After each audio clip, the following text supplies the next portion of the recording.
दादाजी राम राम और नए साल की बधाई। मैं लू दादाजी को वीडियो कॉल पर नए साल की बधाई दे रहा था। तभी उनकी पोती लू किंग-युआन सिर्फ एक तौलिया लपेटे हुए अचानक मेरे पीछे आकर खड़ी हो गई। मेरे कपड़े? लू दादाजी भी हके बके रह गए। मैं भी सन्न हो गया और पूरे लू परिवार में तहलका मच गया। प्यारा और एकजुट परिवार वाले व्हाट्सएप ग्रुप पर तो जैसे मैसेज की बाढ़ आ गई। अकाउंट में 10 लाख रुपए आए, अकाउंट में 30 लाख रुपए आए, अकाउंट में 50 लाख रुपए आए, अकाउंट में 70 लाख रुपए आए। तभी लू दादाजी जोर से दहाड़े, दादाजी आ रहे हैं, सब रास्ते से हट जाओ। और उसी वक्त सीधे 5 करोड़ रुपए आने का मैसेज आ गया। लू दादाजी बाहर से तो बड़े शांत बनने का नाटक कर रहे थे, लेकिन उनके अंदर की खुशी छिप नहीं पा रही थी। वो बोले, अचेन के साथ मेरी ट्यूनिंग सबसे बेस्ट है। तुम सब मेरे होने वाले पोते दामाद के दिल में मेरी जगह छीनने की कोशिश मत करना। अचेन बेटा, पैसे दिल खोल कर उड़ाओ, घर का सारा पैसा तुम्हारा ही है। मेरी 20वीं बर्थडे पार्टी के दिन दीदी ने मुझे बहुत सीरियस होकर समझाया था, इधर उधर मत भटकना, ऊपर वाले पहले रेस्ट रूम में चले जाना और वीआईपी लाउंज से बिल्कुल दूर रहना। आज रात वहाँ कोई बहुत बड़ा वीआईपी आराम कर रहा है। मैंने भी लापरवाही से कह दिया, ठीक है मैं अभी जाता हूँ। लेकिन मुड़ते ही मैं दीदी की बात भूल गया। जैसे ही मैं दूसरी मंजिल के पहले कमरे के पास पहुंचा, मुझे अंदर से कुछ आवाजें आई। मुझे लगा कि दीदी ने मेरे लिए जो कमरा बताया था शायद वो ये पहला कमरा नहीं था। उस कमरे का दरवाजा थोड़ा खुला हुआ था और दरवाजे पर बड़े बड़े अक्षरों में लिखा वीआईपी रूम। मैंने पूरी तरह अनदेखा कर दिया। जैसे ही मैं आगे बढ़ा, मेरा पैर किसी चीज से टकराया। मैं खुद को संभाल नहीं पाया और सीधा आगे की तरफ गिर पड़ा। अरे ये इतनी मुलायम चीज क्या है? मैंने धीरे से सिर उठाया तो मेरी नजरें एक शांत पर बेहद खूबसूरत आंखों से मिली। लो भाई, लग गए। कहीं ये वही वीआईपी मेहमान तो नहीं है जिनके बारे में दीदी कह रही थी? उसने बड़े ठंडे लहजे में कहा, पहले तुम ऊपर उठो। मैं हड़बड़ाकर होश में आया और तुरंत खड़ा हो गया। तभी गैलरी से तेज कदमों की आवाज आई। दीदी शेन नियंसी हांफते हुए दौड़ कर आई और कमरे के अंदर का नजारा देखकर उसके हाथ पांव फूल गए। वो तेजी से आगे बढ़ी। मैडम, अचेन अभी बचा है, ना समझ है, उसने आपकी तौहीन की है। मैं उसकी तरफ से आपसे हाथ जोड़कर माफी मांगती हूँ। उसने बस इतना कहा, कोई बात नहीं। ये हल्की सी बात सुनते ही दीदी की जान में जान आई। दीदी बोली, तो फिर आप आराम कीजिए, हम आपको डिस्टर्ब नहीं करेंगे। इतना कहकर वो मुझे जल्दी से खींचकर बाहर ले गई। लिफ्ट में घुसते ही उसने मुझे दबे स्वर में डांटा, तुम्हें मना किया था ना कि वीआईपी रूम की तरफ मत जाना। अगर लू किंग-युआन सच में नाराज हो जाती तो हमारा परिवार बर्बादी के कगार पर आ जाता। मैं लिफ्ट की दीवार से सटकर खड़ा हो गया। मेरी हथेलियों में अब भी उस लड़की की उंगलियों की गर्माहट महसूस हो रही थी और नाक में उसकी खुशबू बसी हुई थी। तो भाई, पूरे जिंगशी शहर में मशहूर पत्थर दिल लू किंग-युआन के हाथ भी गर्म है। उधर कमरे में लू किंग-युआन ने अपने हाथों को देखा, फिर खिड़की के बाहर देखकर उसके होठों पर एक हल्की सी मुस्कान आ गई। ऐशो आराम में पला ये शे परिवार का छोटा बेटा जिंगशी के उन अमीर और बिगड़े हुए नवाबजादों से कहीं ज्यादा अलग और दिलचस्प है। जैसे ही दीदी और मैं पार्टी हॉल में पहुंचे, कई लोगों की नजरें तुरंत हमारी तरफ मुड़ गईं। क्या वो शे परिवार का छोटा बेटा नहीं है? उस खास मेहमान के कमरे में जाने की हिम्मत की? लड़के का जिगर तो देखो। शूश, धीरे बोलो। क्या तुमने शे ग्रुप के मालिक का चेहरा नहीं देखा? जरूर लड़के ने कोई रायता फैलाया है। अब तो शे परिवार की शामत आने वाली है। मम्मी पापा भी तेजी से आगे आए। मम्मी ने जब देखा कि मुझे कोई चोट नहीं लगी है, तब जाकर उन्होंने चैन की सांस ली। दोनों ने दीदी की तरफ सवालिया नजरों से देखा। दीदी ने धीरे से सिर हिलाया, जिसका मतलब था कि बात बाद में करेंगे। इसके बाद वो मम्मी पापा को दूसरे मेहमानों को संभालने के लिए ले गई। मैं जैसे ही सोफे पर बैठा, तभी किसी की आवाज आई, अरे ये शे परिवार का छोटा मियां है ना? यहाँ अकेले बैठकर क्या ख्याली पुलाव पका रहे हो? अभी सुना कि तुम वीआईपी रूम में गए थे। मैंने सुना है कि लू साहिबा के पास तो कोई परिंदा भी पर नहीं मार सकता। तुमने उनसे पंगा ले लिया, कहीं वो तुम्हें धक्के मारकर बाहर न निकलवा दें। मैंने कहा, अपना हाथ हटाओ। वो बोली, इतने गुस्से में क्यों आ रहे हो? क्या मैंने कुछ गलत कहा? तुम शे परिवार वालों की हैसियत लू साहिबा के सामने रत्ती भर भी नहीं है। उसकी बात पूरी भी नहीं हुई थी कि एक ठंडी और तीखी नजर ने उसे वहीं का वहीं जमा दिया। लू किंग-युआन! वो नीचे कब आई? झाओ। सूसू का चेहरा पल भर में सफेद पड़ गया। आसपास सन्नाटा छा गया। सबकी निगाहें इसी तरफ टिक गईं। मम्मी पापा के तो डर के मारे पसीने छूट गए। लू किंग-युआन ने झाओ सूसू की तरफ दोबारा देखा तक नहीं। उसकी नजर भीड़ को चीरती हुई सीधे मुझ पर आकर रुक गई। उसने अपनी भौहें थोड़ी सिकोड़ी, जैसे वो कोई गुस्से में आया छोटा पिल्ला हो। उसने अपने असिस्टेंट को इशारा किया। असिस्टेंट तुरंत आगे बढ़ा। मिस झाओ, कृपया आप इसी वक्त यहाँ से चली जाइए। झाओ सूसू की जान में जान आई और वो तुरंत हॉल से 9-2-11 हो गई। अब किसी की हिम्मत नहीं थी कि मेरी तरफ आंख उठाकर भी देखे। लू किंग-युआन अपने स्टाफ के साथ सीधे मेन टेबल की तरफ बढ़ गई। उसने जिस तरह मुझे देखा, मैं उसका मतलब नहीं समझ पाया। लू किंग-युआन के बैठते ही पापा वाइन का ग्लास हाथ में लिए बड़ी सावधानी से उनके पास बधाई देने गए। मिस लू, आज हमारे बुलावे पर आने के लिए बहुत बहुत शुक्रिया। मैं आपके सम्मान में ये ड्रिंक लेता हूँ। उन्होंने कहा, मिस्टर शे, आप औपचारिकता न करें। उन्होंने शराब नहीं पी, लेकिन शे परिवार की पूरी इज्जत रखी। पापा बहुत खुश हुए। उन्होंने तुरंत अपना ग्लास खाली किया और अपनी सीट पर लौट आए। पार्टी खत्म होने के बाद मैं हॉल की बड़ी खिड़की के पास खड़ा होकर लू किंग-युआन की गाड़ियों के काफिले को जाते हुए देख रहा था। दीदी बोली, अब मत देखो, वो जा चुकी हैं, थोड़ा पानी पी लो। गुनगुने पानी का घूंट गले से नीचे उतरा, लेकिन मेरे दिल की घबराहट कम नहीं हुई। मैंने पूछा, दीदी आपको क्या लगता है कि लू साहिबा ने अभी मेरी मदद क्यों की? दीदी बोली, चाहे लू किंग-युआन ने जिस भी वजह से तुम्हारी मदद की हो, तुम्हें आगे से उनसे कोसों दूर रहना चाहिए। हमारा परिवार और लू परिवार एक लेवल के नहीं है। ऐसे बड़े लोगों के ज्यादा करीब जाने में कोई भलाई नहीं होती। मैं थकर चूर होकर अपने बेडरूम में गया। आज न सिर्फ मेरा शरीर टूट रहा था, बल्कि मेरा दिमाग भी बहुत ज्यादा तनाव में था। मैं बाथरूम में नहाकर बिस्तर पर लेटा, पर करवटें बदलता रहा। नींद कोसों दूर थी। मैंने अपने फोन पर लू किंगयुआन का नाम सर्च किया, लेकिन कंपनी की कुछ ऑफिशियल खबरों के अलावा उनकी कोई भी पर्सनल जानकारी नहीं मिली। वो खुद की तरह ही रहस्यमयी और दुनिया से कटी हुई थी। इसी बीच लू मैंशन में लू किंगयुआन अभी अभी घर लौटी थी। नौकर ने उन्हें गुनगुना पानी दिया। मैडम आप आ गई। दादाजी ने मुझसे पूछा है कि आज शे परिवार की पार्टी कैसी रही। उन्होंने कहा ठीक थी। नौकर बोला मैंने सुना है कि आज झाओ सुसु ने पार्टी में शे चेन से बदतमीजी की थी और आपने बीच बचाव किया। उन्होंने कहा तुम्हारी खबरें काफी तेज हैं। वो बोला मेरी इतनी हिम्मत कहाँ, बस ऐसे ही पता चल गया। लू दादाजी ने यह भी पूछा है कि शे चेन नाम का वो लड़का आपको कैसा लगा। दादाजी पिछले कई सालों से अपनी पोती के लिए दूल्हा ढूंढ रहे हैं। आज जब उन्होंने सुना कि आपने शे परिवार के लड़के का पक्ष लिया तो उनका दिल बाग बाग हो गया। उन्होंने कहा किचन में कहो कि कुछ मीठा मेरे स्टडी रूम में भिजवा दे। नौकर ने कहा जी मैडम। वो सोचने लगा कि बड़ी मैडम तो कभी मीठा नहीं खाती थी, आज अचानक मीठा क्यों मांग रही हैं। लू किंगयुआन स्टडी टेबल पर बैठी थी। उन्होंने सामने रखी कंपनी की फाइलों को छोड़कर अपना फोन उठाया और सेक्रेटरी का भेजा हुआ मैसेज खोला, जिसमें लिखा था बहुत यंग है और बैकग्राउंड भी सीधा साधा है। आज जो देखा उससे ये प्रोफाइल पूरी तरह मैच करती है। ये फोटो भी काफी हैंडसम और अट्रैक्टिव है। इसी समय शे परिवार के बंगले का माहौल थोड़ा भारी था। दीदी अपनी प्लेट से थोड़े थोड़े चावल खा रही थी। उसकी भौहें आपस में तनी हुई थी। मैंने दीदी का ये बदला हुआ रूप भांप लिया और रहा नहीं गया। दीदी क्या बात है, क्या कंपनी में कोई परेशानी है। दीदी ने अपनी चॉपस्टिक्स रखी और एक ठंडी सांस ली। शहर के दक्षिणी हिस्से वाली जमीन का प्रोजेक्ट सरकारी मंजूरी के चक्कर में अटक गया है। जो डायरेक्टर इसे संभाल रहे हैं वो लू साहिबा के खास आदमी हैं। लू साहिबा का नाम आते ही डाइनिंग रूम की हवा जैसे जम सी गई। पापा बोले मैंने तुमसे पहले ही कहा था कि उस जमीन का मामला पेचीदा है, हाथ मत डालो, पर तुमने मेरी एक न सुनी। अब जब फाइल डायरेक्टर ली के पास अटकी है तो हम क्या कर सकते हैं। दीदी बोली लेकिन अगर ये प्रोजेक्ट पास हो गया तो हमारी कंपनी एक नए मुकाम पर पहुंच जाएगी। मैंने कहा मैंने पता लगाया है, प्रोजेक्ट में कोई कमी नहीं है, बस डायरेक्टर ली ही उसे आगे नहीं बढ़ा रहे हैं। पापा ने गंभीर चेहरे के साथ कहा इस मामले में हमें थोड़ा और इंतजार करना होगा या फिर किसी सही जगह से जुगाड़ लगाना होगा। रात के खाने के बाद मैं अपने कमरे में गया और कंप्यूटर पर दक्षिणी जमीन के प्रोजेक्ट के बारे में सर्च किया। वहाँ बहुत ही कम जानकारियां थी, बस इतना पता चला कि ये प्रोजेक्ट काफी चर्चा में है और कंपटीशन बहुत कड़ा है। मैंने फिर से डायरेक्टर ली और लू किंगयुआन सर्च किया। ये डायरेक्टर ली लू किंगयुआन के कंपनी में आने के बाद से उनके द्वारा तैयार किए गए सबसे भरोसेमंद राइट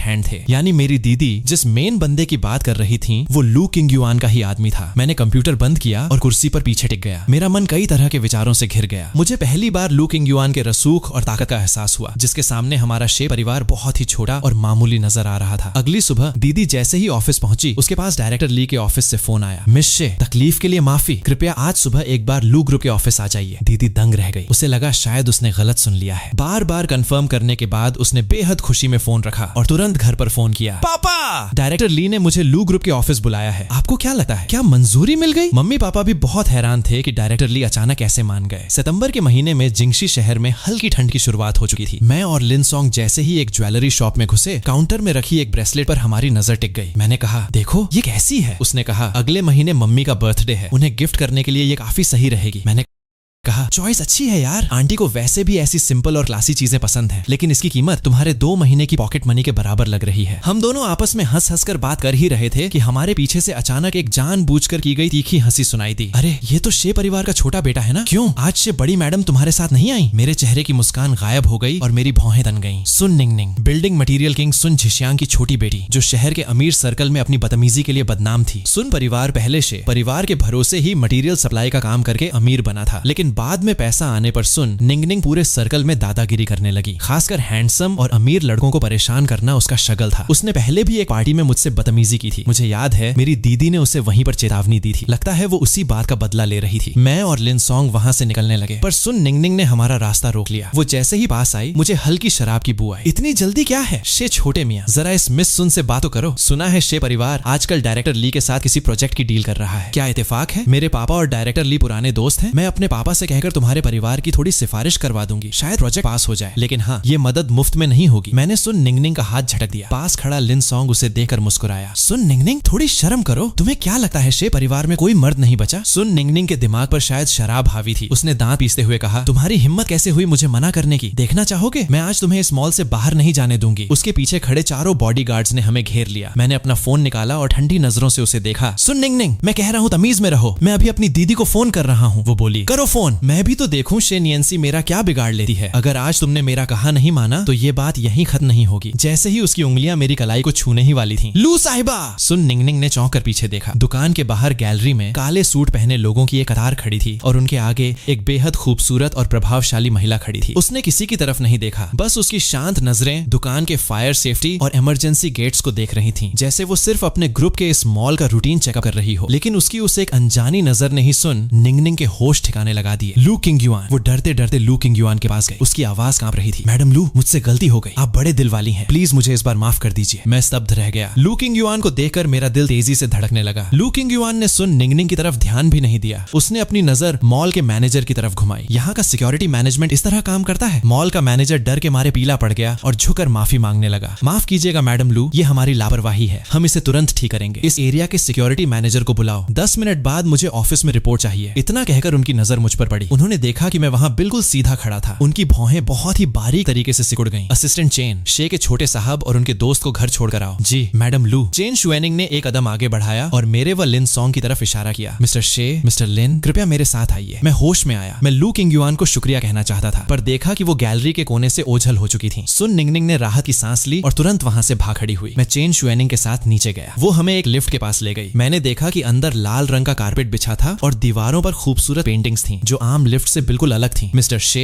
मिस्टर लिन, कृपया अंदर आइए। हम दोनों के अंदर जाने के बाद चेन शुएनिंग भी अंदर आई और बेसमेंट ए का बटन दबाया। लिफ्ट से बाहर निकालते ही मुझे एक आलीशान काली कार दिखी। मुझे याद आया कि पापा ने बताया था कि ये लू ग्रुप के टॉप मैनेजमेंट की ऑफिशियल कार होती है। मिस्टर शे, क्या आपको सीधे शे परिवार के पुश्तैनी बंगले पर छोड़ना है या आपके पर्सनल अपार्टमेंट में? उसे कैसे पता कि मेरा कोई अपार्टमेंट भी है? मैंने तुरंत खुद को संभाला और जवाब दिया, पुश्तैनी बंगले पर ही छोड़ दीजिए। शुक्रिया मिस चेन। मिस चेन, एक बात पूछनी थी। मेरी दीदी शे नियंसी आजकल दक्षिणी प्रोजेक्ट पर काम कर रही हैं और उसके इंचार्ज डायरेक्टर ली हैं। तो क्या आप? मेरी बात पूरी होने से पहले ही चेन शुएनिंग ने मुझे टोक दिया। मिस्टर शे, मैडम लू का सख्त निर्देश है कि काम के मामलों में मिस शे को सीधे ऑफिशियल प्रोसेस का पालन करना चाहिए। मैंने तुरंत माफी मांगी। सॉरी मिस चेन, मेरा वो मतलब नहीं था। मैं तो बस। आगे की ई सीट पर बैठी चेन शुएनिंग ने मुड़कर मुझे धीरे से सिर हिलाया। मिस्टर शे, माफी मांगने की जरूरत नहीं है। मिस शे की बिजनेस वर्ल्ड में बहुत अच्छी इमेज है और मैडम लू उनके काम की काबिलियत की कद्र करती हैं। जब तक प्रोजेक्ट नियमों के मुताबिक सही होगा, मंजूरी का प्रोसेस अपने आप बिना किसी रुकावट के पूरा हो जाएगा। थैंक यू मिस चेन, मैं समझ गया, मुझे अच्छी तरह समझ आ गया। लू किंगयुआन ने भले ही मेरी मदद की हो, पर वो काम के मामले में कोई तरफदारी या स्पेशल ट्रीटमेंट नहीं करेंगी। उनके इस प्रोफेशनल रवैये ने मेरे दिल में उनके लिए सम्मान और बढ़ा दिया। कार जल्दी ही शे परिवार के पुश्तैनी बंगले के सामने रुक गई। मिस्टर शे, मिस्टर लिन, हम पहुंच गए। थैंक यू मिस चेन, आपको तकलीफ हुई? चेन शुएनिंग ने धीरे से सिर हिलाया। मिस्टर शे, औपचारिकता की जरूरत नहीं है, ये मेरी ड्यूटी है। अगर आगे भी कोई बात हो तो आप मुझसे कभी भी कॉन्टैक्ट कर सकते हैं। उसने मुझे एक विजिटिंग कार्ड दिया जिस पर सिर्फ एक नाम और एक फोन नंबर लिखा था। मैंने कार्ड लिया, एक बार फिर शुक्रिया कहा और लिन सॉन्ग का हाथ पकड़कर घर के अंदर चला गया। जब कार दूर चली गई तब लिन सॉन्ग से रहा नहीं गया और वो चिल्ला उठा, अचेन! अभी जो थी वही लू किंगयुआन थी क्या?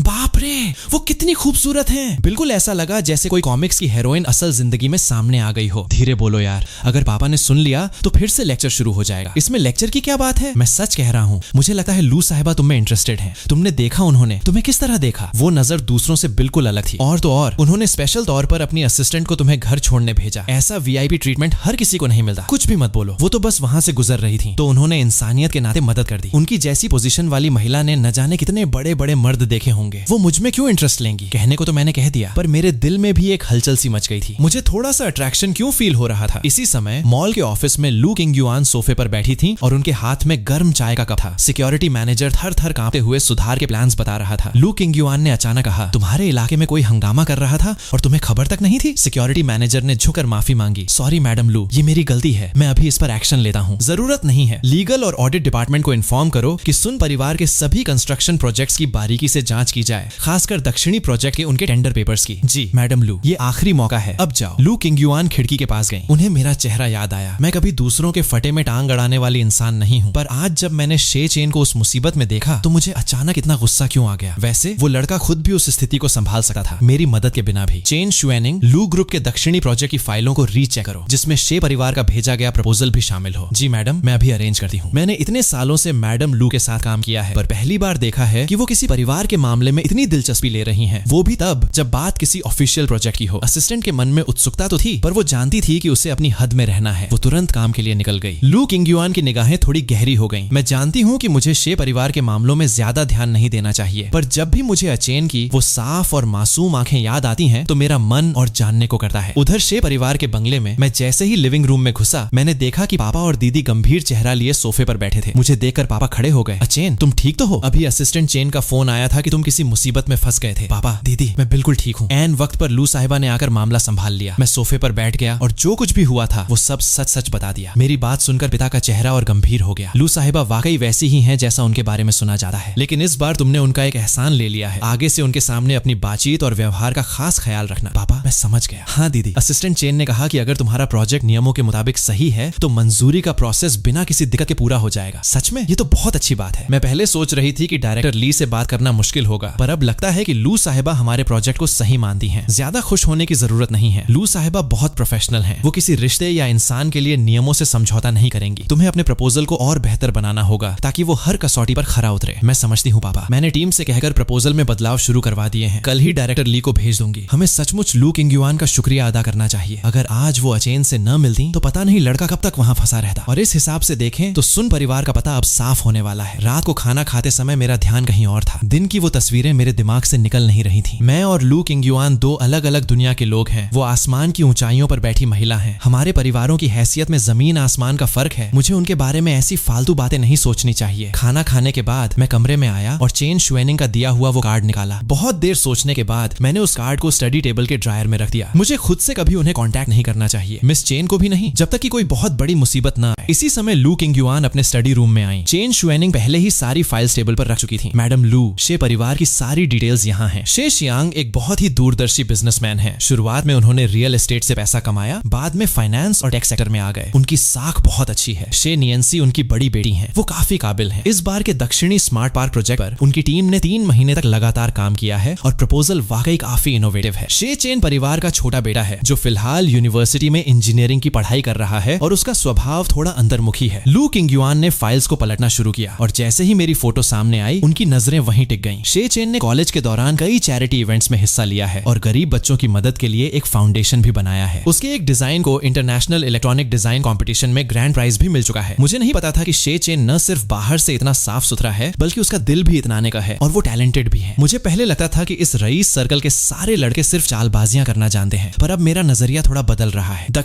दक्षिणी प्रोजेक्ट पर थोड़ा खास ध्यान रखना, ये देखना कि मंजूरी का प्रोसेस पूरी तरह फेयर हो, कोई भी पीठ पीछे कोई गड़बड़ न करने पाए। जी मैडम, मैंने टीम लगा दी है। सुन झिशियांग की कंपनी में हाल ही में कुछ गड़बड़ियां पाई गई हैं। उनके मटेरियल की क्वालिटी स्टैंडर्ड के मुताबिक नहीं है। मैंने सारे सबूत मार्केट रेगुलेटरी डिपार्टमेंट को भेज दिए हैं। उम्मीद है जल्दी ही एक्शन होगा। शे नियंसी दक्षिणी प्रोजेक्ट की मीटिंग के ब्रेक के दौरान अपने फोन में मॉल के सीसीटीवी की उस फोटो को बार बार देख रही थी। मीटिंग उम्मीद से कहीं ज्यादा अच्छी रही थी। अभी अभी डायरेक्टर ली ने उनके प्रपोजल की जमकर तारीफ की थी, जो एक हफ्ते पहले के बर्ताव से बिल्कुल अलग था जब उन्हें मिलने तक का मौका नहीं मिल रहा था। शे नियंसी दिल ही दिल में जानती थी कि ये सब उस मॉल वाले वाकये का ही असर है। मिस शे, डायरेक्टर ली आपको मंजूरी की टाइमलाइन फाइनल करने के लिए अंदर बुला रहे हैं। तभी खबर आई कि रेगुलेटरी डिपार्टमेंट को संसून परिवार के खिलाफ पुख्ता सबूत मिले हैं और उन्होंने सुन परिवार की फैक्ट्रियों पर छापा मारकर घटिया क्वालिटी के कारण काम तुरंत रोकने का आदेश दे दिया है। शे नियंसी ने फोन जेब में रखा और जवाब दिया, मैं अभी आती हूँ। उसकी आवाज में थकान साफ महसूस हो रही थी। प्रोजेक्ट को ठीक करने के लिए वो 3 रातों से सोई नहीं थी और ऊपर से कल रात मेरी चिंता में उसकी नींद उड़ी हुई थी। मीटिंग रूम में घुसते ही डायरेक्टर ली ने उसे देखकर मुस्कुराते हुए हाथ हिलाया। मिस शे, आप बिल्कुल सही समय पर आई हैं। आपको एक बात बतानी है। मैडम लू ने पिछले हफ्ते के दौरे के समय आपका शुरुआती प्रपोजल देखा था और खासकर इसके इको फ्रेंडली पार्ट की तारीफ की थी। उन्होंने कहा था कि ये प्रोजेक्ट की सही दिशा है। शे नियंसी के कदम वहीं ठिठक गए। उसकी उंगलियां आपस में भिंच गईं। लू ग्रुप इस इंडस्ट्री का लीडर है और पापा ने बचपन से सिखाया था कि बड़ी कंपनियों के साथ काम करते समय हमेशा फेयर रूल्स पर ही भरोसा करना चाहिए। शे परिवार ने 30 साल तक बिजनेस में अपनी मेहनत से नाम कमाया कमाया था। उन्होंने कभी शॉर्टकट नहीं लिया था, लेकिन इस बार खुद लू किंग-युआन ने आगे बढ़कर शे परिवार पर अपनी कृपा की रोशनी डाली थी। डायरेक्टर ली, आपकी तारीफ के लिए शुक्रिया। हमारी टीम बस काम को मजबूत बनाना चाहती थी। ये हमारी तरफ से किए गए कुछ नए बदलाव हैं, आप देख लीजिए। डायरेक्टर ली ने फाइल्स पलटते हुए अचानक सिर उठाया।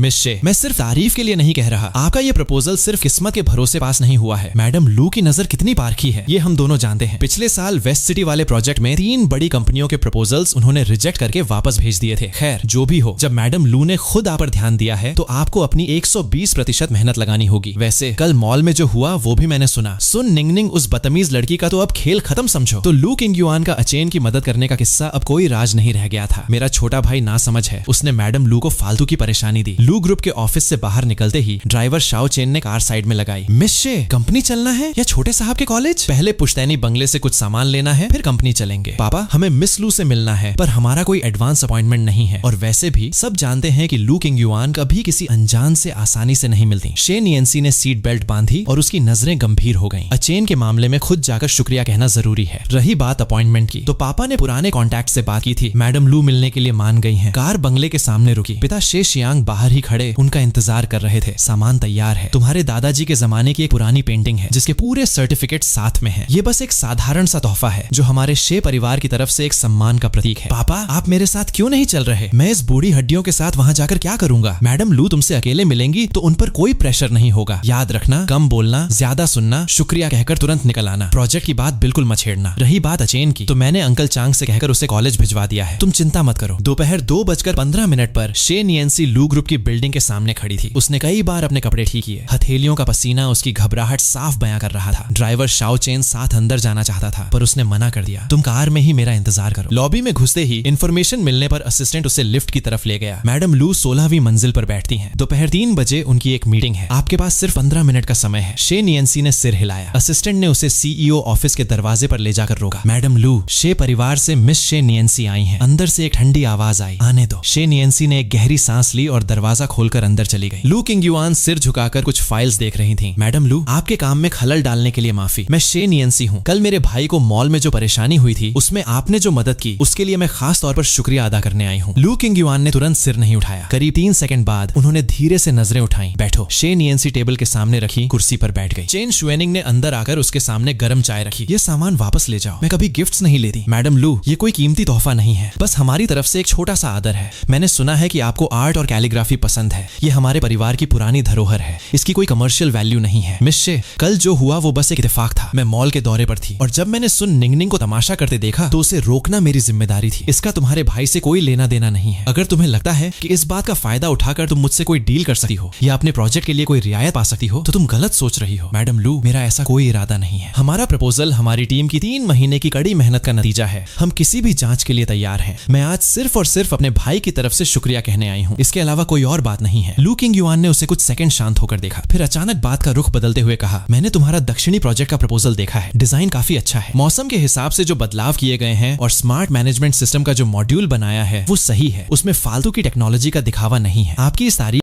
के लिए बहुत बहुत धन्यवाद। मैडम लू, हमारी टीम पूरी ईमानदारी से काम करेगी और क्वालिटी में कोई कमी नहीं छोड़ेगी। ये मेरी तारीफ नहीं है, बल्कि आपका काम नियमों के मुताबिक सही है। उन्होंने प्रोजेक्ट फाइल का एक पन्ना पलटते हुए कहा, लेकिन यहाँ एक कमी है। मैंने अपनी टेक टीम से कहकर इसे ठीक करवाया है। मेरा सुझाव है कि तुम इसे ले जाकर एक बार देख लो। लू साहिबा इतनी व्यस्त रहने के बावजूद खुद एक प्रोजेक्ट के वेंटिलेशन डिजाइन पर ध्यान दे रही थी। आपका बहुत बहुत शुक्रिया। मैडम लू, मैं वापस जाकर इसे तुरंत ठीक करवाऊंगी। शुक्रिया की जरूरत नहीं है, मैं ये सिर्फ काम की क्वालिटी के लिए कर रही हूँ। लू किंग-युआन ने अपनी घड़ी देखी। चेन शुएनिंग तुरंत इशारा समझ गई। मिस शे, मैडम लू की 3 बजे की मीटिंग का समय हो गया है, तो फिर मैं आपको और परेशान नहीं करूंगी। एक बार फिर से आपका बहुत बहुत धन्यवाद जो आपने कल मेरी मदद की। वो जैसे ही मुड़ने लगी, पीछे से एक बिल्कुल शांत और ठंडी आवाज आई, शे नियंसी। जी मैडम लू, फरमाइए। लू किंग-युआन कुर्सी पर पीछे टिक गई और शे नियंसी की तरफ देखा। शे चेन येंदा यूनिवर्सिटी में इंजीनियरिंग का 2nd ईयर का स्टूडेंट है और जिंगशी का ये रईस सर्कल उन सीधे स्टूडेंट्स के लिए नहीं है जो सिर्फ अपनी पढ़ाई और रिसर्च में ध्यान देना चाहते हैं। सुन निंगनिंग तो इस सर्कल की सबसे मामूली लड़की है। कल जब वो मॉल में था तो उसके पास एक बॉडीगार्ड तक नहीं था। मिस शे, एक बड़ी बहन के तौर पर तुम्हारी ये लापरवाही वाकई समझ से बाहर है। ये मेरी गलती है, मैंने इस तरफ ध्यान नहीं दिया। आगे से ऐसा कभी नहीं होगा। शे परिवार को अगर जिंगशी में अपनी जगह बनानी है तो तुम्हारा काम तुम्हारी ताकत होना चाहिए। तुम्हें किसी के इत्तेफाक से किए गए एहसान के भरोसे नहीं रहना चाहिए। अपने भाई का ख्याल रखो, कहीं ऐसा न हो कि कोई उसका इस्तेमाल करके शे परिवार को ब्लैकमेल करने लगे। शे नियंसी बात की गहराई समझ गई। वो धीरे से दरवाजा खोलकर बाहर निकल गई। चेन शुएनिंग दरवाजे पर ही खड़ी थी। उसने एक कार्ड आगे बढ़ाया। मिस शे, मैडम लू के निर्देश के मुताबिक अगर आगे से मिस्टर शे को कोई भी परेशानी हो तो आप सीधे इस नंबर पर कॉल कर सकती हैं, लेकिन बेहतर होगा कि आगे कोई परेशानी आए ही नहीं। कार में बैठने के बाद ड्राइवर शाओ चेन ने जब उसका उतरा हुआ चेहरा देखा तो तुरंत पानी की बोतल आगे बढ़ाई। शे नियंसी ने एक घूंट पानी पिया, तब जाकर उसकी धड़कनें नॉर्मल हुई। मैं ठीक हूँ, उसने चेन शुएनिंग का कार्ड संभाल कर रख लिया। मैडम लू ने प्रोजेक्ट में सुधार के जो नोट्स दिए हैं उन्हें ले जाकर तुरंत टेक्निकल टीम को दो। मुझे आज ही नया प्रपोजल तैयार चाहिए। कंपनी की तरफ जाते हुए रास्ते में शे नियंसी के पास मेरा फोन आया। दीदी, मैं कॉलेज पहुंच गया हूँ। कल जो हुआ उसके लिए सॉरी। मैंने आपको फालतू की टेंशन दी। तुम ठीक हो तो सब ठीक है। आगे से कोई भी बात हो तो दीदी को बताना, मैं संभाल लूंगी। और हाँ, बाहर निकलते समय बॉडीगार्ड्स को साथ रखना मत भूलना। ऑफिस पहुंचकर शे नियंसी ने तुरंत एक इमरजेंसी मीटिंग बुलाई। टेक्निकल टीम आज रात यहीं रुकेगी और कल सुबह मुझे नया प्रपोजल चाहिए। मैडम लू ने खुद इस पर अपने नोट्स दिए हैं। हमें इसका पूरी तरह पालन करना होगा। मुझे सिर्फ काम पास नहीं करवाना, मुझे ये बिल्कुल परफेक्ट चाहिए। मीटिंग खत्म होने के बाद ऑफिस में सिर्फ शे नियंसी अकेली बची थी। वो कुर्सी पर पीछे टिकी और लू किंगयुआन की आखिरी बात याद करने लगी। अपने भाई का ख्याल रखो। वो बात सिर्फ एक सलाह नहीं थी बल्कि एक चेतावनी थी। अगर आगे चलकर अचेन को कुछ भी हुआ तो शे परिवार बहुत बड़ी मुसीबत में पड़ सकता था। चेन शुएनिंग ने उस काली कार को लू मैंशन के सामने लाकर रोका। मैडम लू, आपके दादाजी लिविंग रूम में आपका इंतजार कर रहे हैं। किंगयुआन, आओ बैठो। तुम्हारे आने से पहले मैंने किचन से कहकर ये सूप तैयार करवाया है, गरम गरम पी लो। लू किंगयुआन पास में बैठ गई। लू झेंगुओ ने चाय की एक घूंट ली और अचानक बात को काम की तरफ मोड़ दिया। वेस्ट सिटी के पुनर्वास का जो काम तुमने संभाला है वो अच्छा है, लेकिन आखिरी काम में कोई ढिलाई नहीं होनी चाहिए। जी दादाजी, मैं ध्यान रखूंगी। खाना अभी आधा ही हुआ था कि लू झेंगुओ आराम करने चले गए। तभी लू की दादी शेन लानशिन और माँ सुशियू वहां आई। मेरी प्यारी पोती आखिरकार घर लौट आई। जरा दादी को देखने दो। इन दिनों तुम कितनी कमजोर हो गई हो। दादी, मैं बिल्कुल ठीक हूँ, आप चिंता मत कीजिए। तुम्हारी दादी सुबह से ही किचन में खड़ी होकर खुद सब देख रही थी। उन्होंने तुम्हारे पसंदीदा डिमसम बनवाए हैं। शेन लानशिन ने लू किंगयुआन का हाथ पकड़कर उसे बिठाया और उसके चेहरे को गौर से देखने लगी। अचानक उन्होंने अंदर के कमरे की तरफ आवाज लगाई। सुनो जी, जरा बाहर आओ। हमारी प्यारी पोती तो बिल्कुल काम में ही डूब गई है। उसे अपनी शादी ब्याह की कोई फिक्र ही नहीं है। लू झेंगुओ का चाय का कप पकड़ते हुए हाथ थोड़ा डगमगाया और चाय की कुछ बूंदें टेबल पर गिर गईं। वो कप रखकर बाहर आए और गंभीर चेहरा बनाकर बोले, खाना खाते समय सिर्फ खाने की बात करो। ये फालतू की बातें क्यों छेड़ रही हो? अगर मैं नहीं बोलूंगी तो कौन बोलेगा? पड़ोस के शर्मा जी का पोता तो अब स्कूल जाने लगा है। लू झेंगुओ ने थोड़ा अजीब सा मुंह बनाया पर कुछ बोले नहीं। मम्मी, किंगयुआन खुद समझदार है, हम धीरे आराम से बात करेंगे। उन्होंने लू किंगयुआन की प्लेट में एक डिमसम रखा। जल्दी खा लो, ठंडा हो जाएगा तो अच्छा नहीं लगेगा। लू झेंगुओ ने गंभीरता से कहा, किंगयुआन, मैं जानता हूँ कि तुम काम में बिजी रहती हो, लेकिन तुम्हें अपनी पर्सनल लाइफ के बारे में भी सोचना चाहिए। तुम हमें हमेशा अकेले नहीं रह सकती। लू किंगयुआन ने नजरें झुका लीं और कटोरी में सूप को चम्मच से हिलाने लगी। इन सालों में उन्होंने सिर्फ बिजनेस के फायदों के लिए होने वाली शादियां ही देखी थीं और वो कभी भी उन लड़कों की तरफ आकर्षित नहीं हुई थीं। दादाजी, शादी कोई बिजनेस की डील नहीं है जिससे हम अपना रसूख बढ़ाएं। अगर मैं कभी शादी करूंगी तो सिर्फ उस इंसान से करूंगी जिसके सामने मुझे कोई दिखावा न करना पड़े, न कि सिर्फ लू परिवार के फायदों के लिए की गई कोई डील होगी। दिखावा न करना पड़े? तुम जिंगशी की सबसे यंग सीईओ हो। न जाने कितने लोगों का करियर तुम्हारे हाथों में है। तुम किसी के सामने इतनी आसानी से अपना सच कैसे रख सकती हो? किंगयुआन, देखो, ये तुम्हारे अंकल चांग का पोता है जो पेशे से एक डॉक्टर है। बहुत ही शरीफ लड़का है। मैंने तुम्हारे अंकल चांग से बात कर ली है। इस वीकेंड तुम दोनों एक बार मिल लो। लू किंगयुआन अभी मना करने ही वाली थी। मैं इस बूढ़ी हड्डियों के साथ पता नहीं कितने दिन और जीऊंगी। बस मरती आंखों से तुम्हारी शादी देखना चाहती हूँ। क्या तुम मेरी ये छोटी सी इच्छा भी पूरी नहीं करोगी? दादी, मम्मी भी तो आपके भले के लिए कह रही हैं। तुम्हें बीच में बोलने की जरूरत नहीं है। उस समय अगर तुमने मुझे किंगयुआन के लिए लड़के ढूंढने से न रोका होता तो क्या बात आज तक लटकी रहती? लू झेंगुओ ने तुरंत अपना मुंह बंद किया और चाय पीने का नाटक करने लगे। सुवान ने धीरे से लू किंगयुआन का हाथ थपथपाया और आंखों ही आंखों में इशारा किया कि अभी हाँ कह दे। तभी लू किंगयुआन के पिता लू फेंगनियन बाहर से अंदर आए। मैं आ गया। हाँ किंगयुआन, येंदा यूनिवर्सिटी के चांसलर ने तुम्हारे लिए ये इनविटेशन कार्ड भिजवाया है। वो तुम्हें कॉलेज के एनिवर्सरी फंक्शन में चीफ गेस्ट के तौर पर बुलाना चाहते हैं। कॉलेज का फंक्शन? ये तो बहुत अच्छी बात है। येंदा एक नामी यूनिवर्सिटी है, वहाँ जरूर कई होनहार और अच्छे लड़के होंगे। किंगयुआन, तुम्हें वहाँ जरूर जाना चाहिए। येंदा तुम्हारी खुद की पुरानी यूनिवर्सिटी रही है और 100 साल का ये फंक्शन वाकई खास है। तुम्हें जाना चाहिए। रही बात शादी की तो दादी की बात को अनसुना मत करना। इस साल के आखिर तक मुझे कोई ना कोई नतीजा चाहिए। अगर उस फंक्शन में कोई लड़का पसंद आ जाए तो उसे सीधे घर ले आना ताकि दादी भी एक बार देख लेफ्टिनेंट। मैं जानती थी कि दादी के सामने इस बात से बचना नामुमकिन है। मैडम लू, येंदा यूनिवर्सिटी के फंक्शन का पूरा शेड्यूल तैयार हो गया है। कॉलेज अथॉरिटीज चाहती हैं कि आप ओपनिंग सेरेमनी में युवा और शहर का विकास विषय पर 10 मिनट की स्पीच दें। इसके अलावा कॉलेज की कमेटी ने मेहमानों की एक लिस्ट भी भेजी है, आप एक बार देख लीजिए। शे परिवार का नाम इस लिस्ट में क्यों है? कमर्शियल प्रोजेक्ट शे परिवार का जो दक्षिणी स्मार्ट पार्क प्रोजेक्ट है वो येंदा यूनिवर्सिटी के आर्किटेक्चर डिपार्टमेंट का एक केस स्टडी है। इसलिए कॉलेज ने खास तौर पर मिस शे को बिजनेस रिप्रेजेंटेटिव के तौर पर इनवाइट किया है और उनके लिए एक सेमिनार में अपने प्रोजेक्ट का एक्सपीरियंस शेयर करने का टाइम भी फिक्स किया है। मैं वीडियो कॉल पे एल्डर लू को नए साल की बधाई दे रहा था ना, तभी उनकी पोती लू किंगवान अचानक सिर्फ एक बाथ टॉवल लपेटे हुए मेरे पीछे से सामने आ गई और आकर क्या बोलती है, मेरे कपड़े कहाँ हैं? अब भाई ये देखकर एल्डर लू तो शॉक होकर बिल्कुल फ्रीज हो गए और मेरी तो सिटी पिटी ही गुल हो गई। मैं भी वहां बिल्कुल पत्थर बन गया। उधर शिए फैमिली के स्टडी रूम में शिए नियंसी थोड़ा आईब्रो सिकोड़ते हुए येंजिंग यूनिवर्सिटी के सेंटेनरी सेलिब्रेशन के इन्विटेशन कार्ड को देख रही हैं। तभी श्याओ चेन एक तरफ खड़ा होकर बड़े एक्साइटमेंट के साथ बोलता है कि शिए बॉस, येंजिंग यूनिवर्सिटी का ये 100 साल का सेलिब्रेशन ना अपने कैपिटल का बहुत ही बड़ा इवेंट है। जितने भी लोगों को इनवाइट किया गया है वो सब बड़े बड़े और रसूखदार लोग हैं। हमारे नए प्रोजेक्ट के प्रमोशन के लिए ये सच में एक नंबर का मौका है बॉस। इसके बाद क्या था भाई, अगले आधे महीने तक बहुत सारे बड़े बड़े खानदान अंदर ही अंदर हाथ पैर मार रहे थे ताकि सेलिब्रेशन में उनके बेटों को लू किंगवान से मिलने और बात करने का कोई चांस मिल सके। उधर शेन लानहिन तो इस मामले में और भी ज्यादा सीरियस थी। वो रोज सू शियू को फोन घुमा देती थी कि बहू, मेरी पोती के लिए कुछ और बढ़िया बढ़िया ड्रेसेस रेडी करवा लेना और उसे बोलना कि सब अच्छे से पहनकर ट्राई कर ले। मैंने तो भाई पता भी लगवा लिया है कि सेलिब्रेशन वाले दिन कौन कौन से यौन जवान लड़के आने वाले हैं। मैंने बिल्कुल एक एक डिटेल के साथ मस्त लिस्ट तैयार कर ली है। तुम जल्दी से ये लिस्ट अपनी लू किंगवान तक पहुंचा दो। अब सू शियू अपनी बेटी का नेचर अच्छे से जानती थी कि उसे ये सब तमाशा पसंद नहीं है, इसलिए उन्होंने चुपचाप वो लिस्ट उसकी ऑफिस टेबल पर रखी और प्यार से बोली, मुझे पता है बेटा तुम्हें ये सब ड्रामे पसंद नहीं है, पर ये तुम्हारी दादी का प्यार है। अगर तुम्हारा मन सच में इसे देखने का ना हो तो बस मेरा मान रखने के लिए इसे रख लो। दादी का दिल मत दुखाना। लू किंगवान ने अपनी माँ की आंखों में वो प्यार देखा तो मना नहीं कर पाई और उस लिस्ट को उठाकर सीधे ड्रॉर में डाल दिया। पर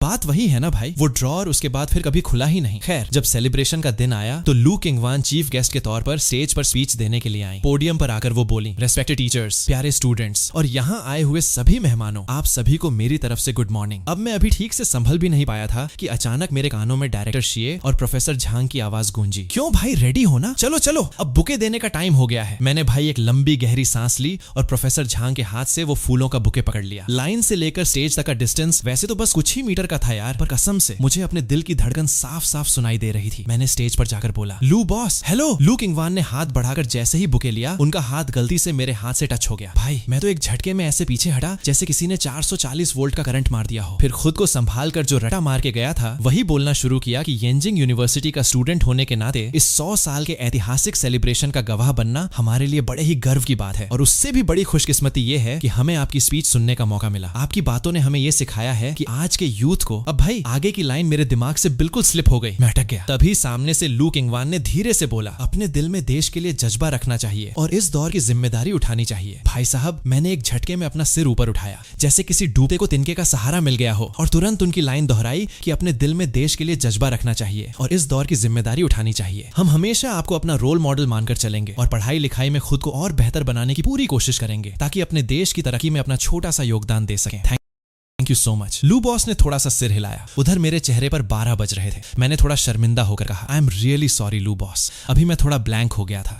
ये बहुत ही रूड था मेरी तरफ से। तो सामने से लू बॉस बड़े शांत अंदाज में रुमाल बढ़ाते हुए बोली, कोई बात नहीं, पहले अपना पसीना पोंछ लो। मैं तो एक सेकंड के लिए बिल्कुल सन्न रह गया। फिर बड़े नेचुरल तरीके से उनके हाथ से वो हैंकरचीफ ले लिया। माथे का पसीना अच्छे से साफ करने के बाद मैंने उसे सलीके से फोल्ड किया और उन्हें वापस कर दिया। थैंक यू लू बॉस। तभी वहां खड़े लोग आपस में कानाफूसी करने लगे कि भाई स्टूडेंट शिए चेन की स्पीच सच में कितनी रियल थी ना। सिर्फ कागज से रटी रटाई स्क्रिप्ट पढ़ने से तो कहीं ज्यादा दिल को छू गई। अब हॉल में जो फुसफुसाहट चल रही थी वो धीरे धीरे शांत हो गई और मैं चैन की सांस लेकर आराम से स्टेज से नीचे उतर आया। नीचे आते ही डायरेक्टर शिए बोले, अरे वाह चैन, तुमने तो मौके पर चौका मार दिया, सिचुएशन बहुत सही हैंडल की। और देखो लू बॉस ने भी हमारे परिवार को कितनी इज्जत दी। मैंने कहा, अरे वो तो शुक्र है लू बॉस ने टाइम पर याद दिला दिया, वरना मैं तो सब भूल भाल गया था। अच्छा हुआ एन मौके पर पैनिक नहीं हुआ, नहीं तो आज शिए फैमिली की नाक कट जाती। मैंने थोड़ा मुंह बनाते हुए वहां जो जो कुछ भी तमाशा हुआ था वो सब एक सांस में बता दिया और फिर बोला, वैसे लू किंगवान इतनी भी खड़ूस और बेरहम नहीं है जितना लोग उनके बारे में अफवाहें उड़ाते रहते हैं। शियन यांसी ने हाँ में सिर हिलाते हुए कहा कि लू बॉस बहुत ऊंचे लेवल की खिलाड़ी हैं। वो इन छोटी मोटी गलतियों पर ध्यान नहीं देती, पर हाँ तुम ज्यादा हवा में मत उड़ना। उनके सामने हमेशा कायदे से और तमीज से ही पेश आना। मैंने भी हाँ में सिर हिला दिया, जी बिल्कुल। फिर उसी शाम को मैं अपने गोल्ड मेडल डिजाइन विनर वाले इन्विटेशन कार्ड को स्वैग से हाथ में लेकर स्कूल के सेलिब्रेशन डिनर पार्टी के ग्रैंड हॉल में पहुंच गया। वहां घुसते ही कुछ लोग बोले, अरे भाई चेन आ गया, बड़े दिनों बाद दिखे यार, तुम तो दिन ब दिन और हैंडसम होते जा रहे हो। काफी लोगों ने स्माइल देकर हेलो हाय किया। मैंने भी बड़े सलीके से सबको रिप्लाई दिया और फिर खिड़की के पास एक खाली कोना देकर आराम से बैठ गया। मैंने जैसे ही टेबल से शैंपेन का ग्लास उठाया और एक चुस्की लेने ही वाला था कि तभी कान के पास एक बड़ी ही बदतमीज और चुभने वाली आवाज आई, अरे भाई ये तो हमारे शिये फैमिली के लाडले यंग मास्टर हैं। क्यों भाई यहाँ कोने में अकेले मुंह लटकाए क्यों बैठे हो? मैंने सिर उठाकर देखा तो लिन जिहाओ फॉरेन लैंग्वेजेस वाले अपने कुछ चेले चपाटों को लेकर मेरी तरफ आ रहा था और साला जानबूझकर अपने हाथ की महंगी घड़ी फ्लॉन्ट कर रहा था। अब सीन ये था भाई कि इस कैपिटल के अमीर सर्कल में लिन फैमिली बस एक आम चलाओ एवरेज फैमिली थी। ये लोग हमेशा शिये फैमिली के तलवे चाटने की कोशिश करते थे पर कभी दाल गली नहीं। इसीलिए लिन जिहाओ चिढ़ा हुआ रहता था और मुझे नीचा दिखाने का मौका ढूंढता था। अब सुबह जो मैं स्पीच भूल गया था उससे तो इस गधे को जैसे बहती गंगा में हाथ धोने का मौका मिल गया। वो आगे बोला, क्यों बोलती बंद हो गई क्या? तुम तो बस अपने खानदान के नाम पर यहाँ आ गए, वरना तुम्हारी खुद की क्या औकात थी जो इस पार्टी में पैर भी रख पाते? सही में यार बस बाप के पैसे पे ऐश करना आता है और खुद को 30 मार खा समझते हो। मैंने ग्लास टेबल पर रखा और कहा, मेरा बैकग्राउंड कैसा है ये बताने वाले तुम कोई नहीं होते। और सुनो, मुझे जो सुबह बुके देने का मौका मिला था ना वो इसलिए मिला था क्योंकि मेरे डिजाइन को गोल्ड मेडल मिला है और कॉलेज के सभी टीचर्स और स्टूडेंट्स ने मेरे लिए वोट किया था। हम तुम्हारी तरह नहीं हूँ जो अपने पापा की सिफारिश लगवाकर चोर दरवाजे से गेस्ट्स की लिस्ट में नाम लिखवाकर घुस आए हों। और एक बात, ये जो घड़ी तुमने हाथ में चमका रखी है ना, ये तुम्हारे हाथ में बिल्कुल चोर बाजार का माल लग रही है। महंगी चीज का कबाड़ा कर दिया तुमने। लिन जिहाओ गुस्से से तमतमा गया, तुम्हारी